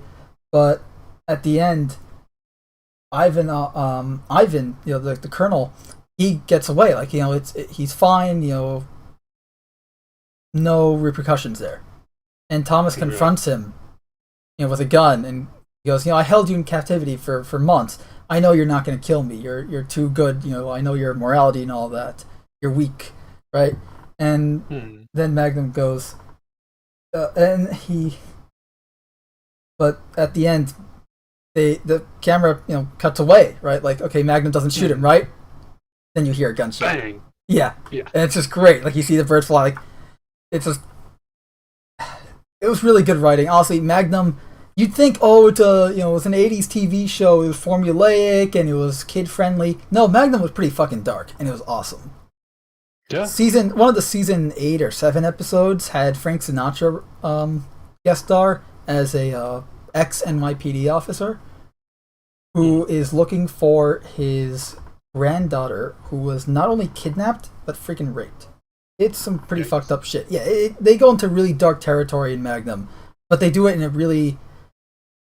tasteful is not the right word here, but they do it in a way that's not like super... It's not like in the Netflix shows, where everything's like out front. Like, they use subtext, and they use the fact that it is a network television show, and they can't show certain things, and they have censorship, but they use it to its advantage. They do it with effective writing. Yeah, they use the writing and be creative about it, which I really appreciate, which is why I love the show so much. Victor Wolfgang says, I'm also thinking of making Lugnut Phantom. Lugnut a Phantom. Lugnut should be in more stuff. Cyberverse doesn't count. Agreed. Victor Wolfgang says, "You ever watch Phineas and Ferb?" Yes, I have actually. That is a fun show. The Amnesionator. Yes. The Amnesionator. The best is that catchy theme song. Doofenshmirtz Evil Incorporated. After hours. Because I'm thinking of making... That's the kind of shit we need more of. Oh my god. That show was, again, it was clever and creative.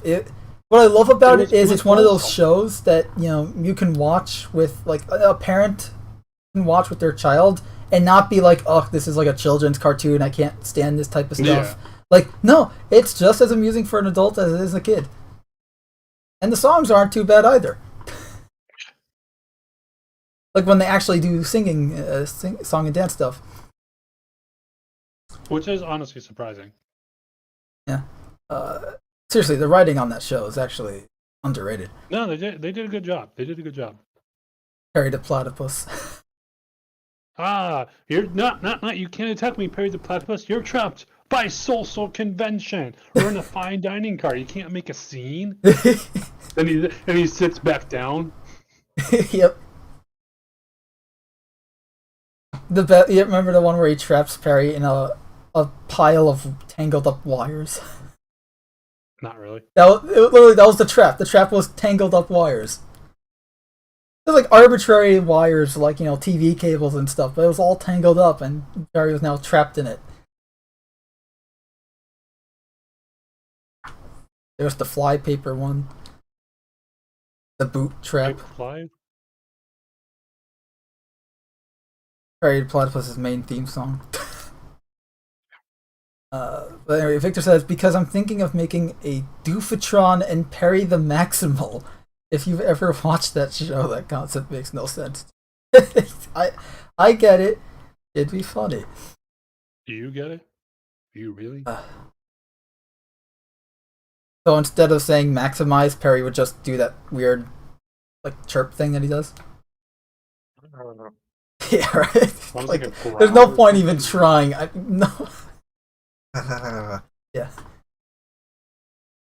Victor Wolfgang says, also this got dark fast. Yes, indeed, but then again, Magnum does that. Like, Magnum has some really, like, light-hearted episodes, or, like, just completely, you know, 80s, you know, lightheartedness action, and then you have the really dark shit.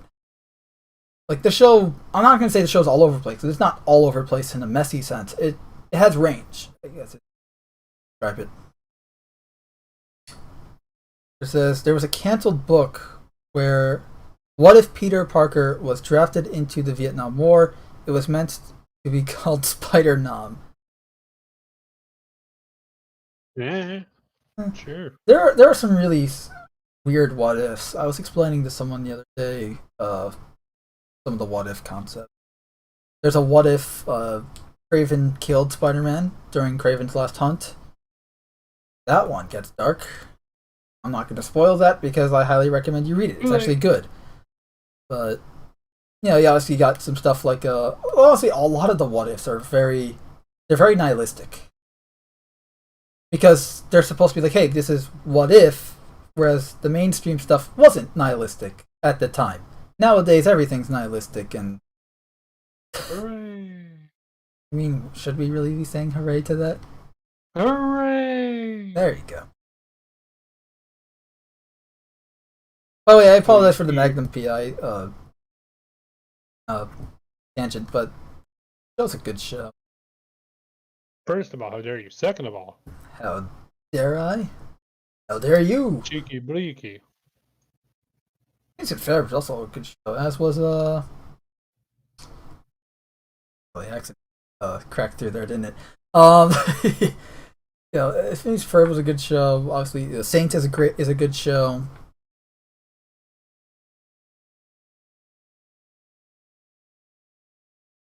I haven't watched Phineas and Ferb since it was on. It was still on.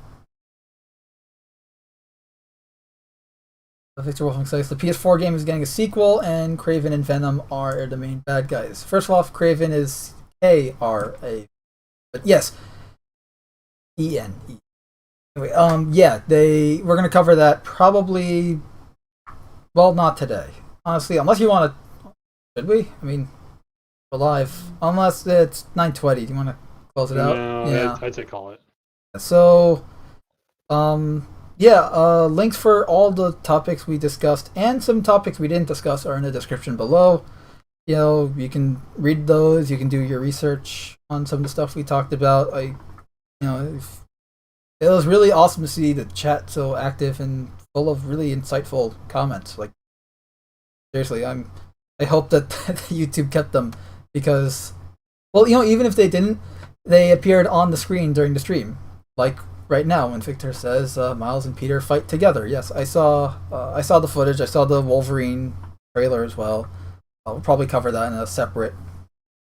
Honestly, I'm not even gonna say a live stream. Probably gonna do a short little video on it, just because it's not worth like hour plus content. Probably like a 40-minute discussion at best.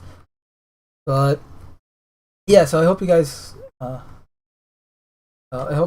Enjoyed this. We had a lot of fun. I was a little sidetracked with my Batman sketch, and also I've been dealing with I'm dealing with a major cold right now. I'm curious if you guys can hear it in my voice or not, but major congestion. It's a pain in the ass to just concentrate on things right now, so I apologize for that. But thankfully, Cam can pick up the slack. Sorry about that. I hope you guys enjoyed. We'll be back tomorrow at 6 p.m. Eastern for Cast in the Shadows episode, 39 now? We'll be covering Star Citizen, and more Star Citizen. It's all Star Citizen tomorrow. It's gonna be a lot of Star Citizen stuff. So strap in, put your helmet on, and get ready to take in some major G-forces because this thing's going to orbit. I don't know where I was going with that. But anyway, enough of my yapping. I hope you guys enjoyed the show, and till next time, see you guys later.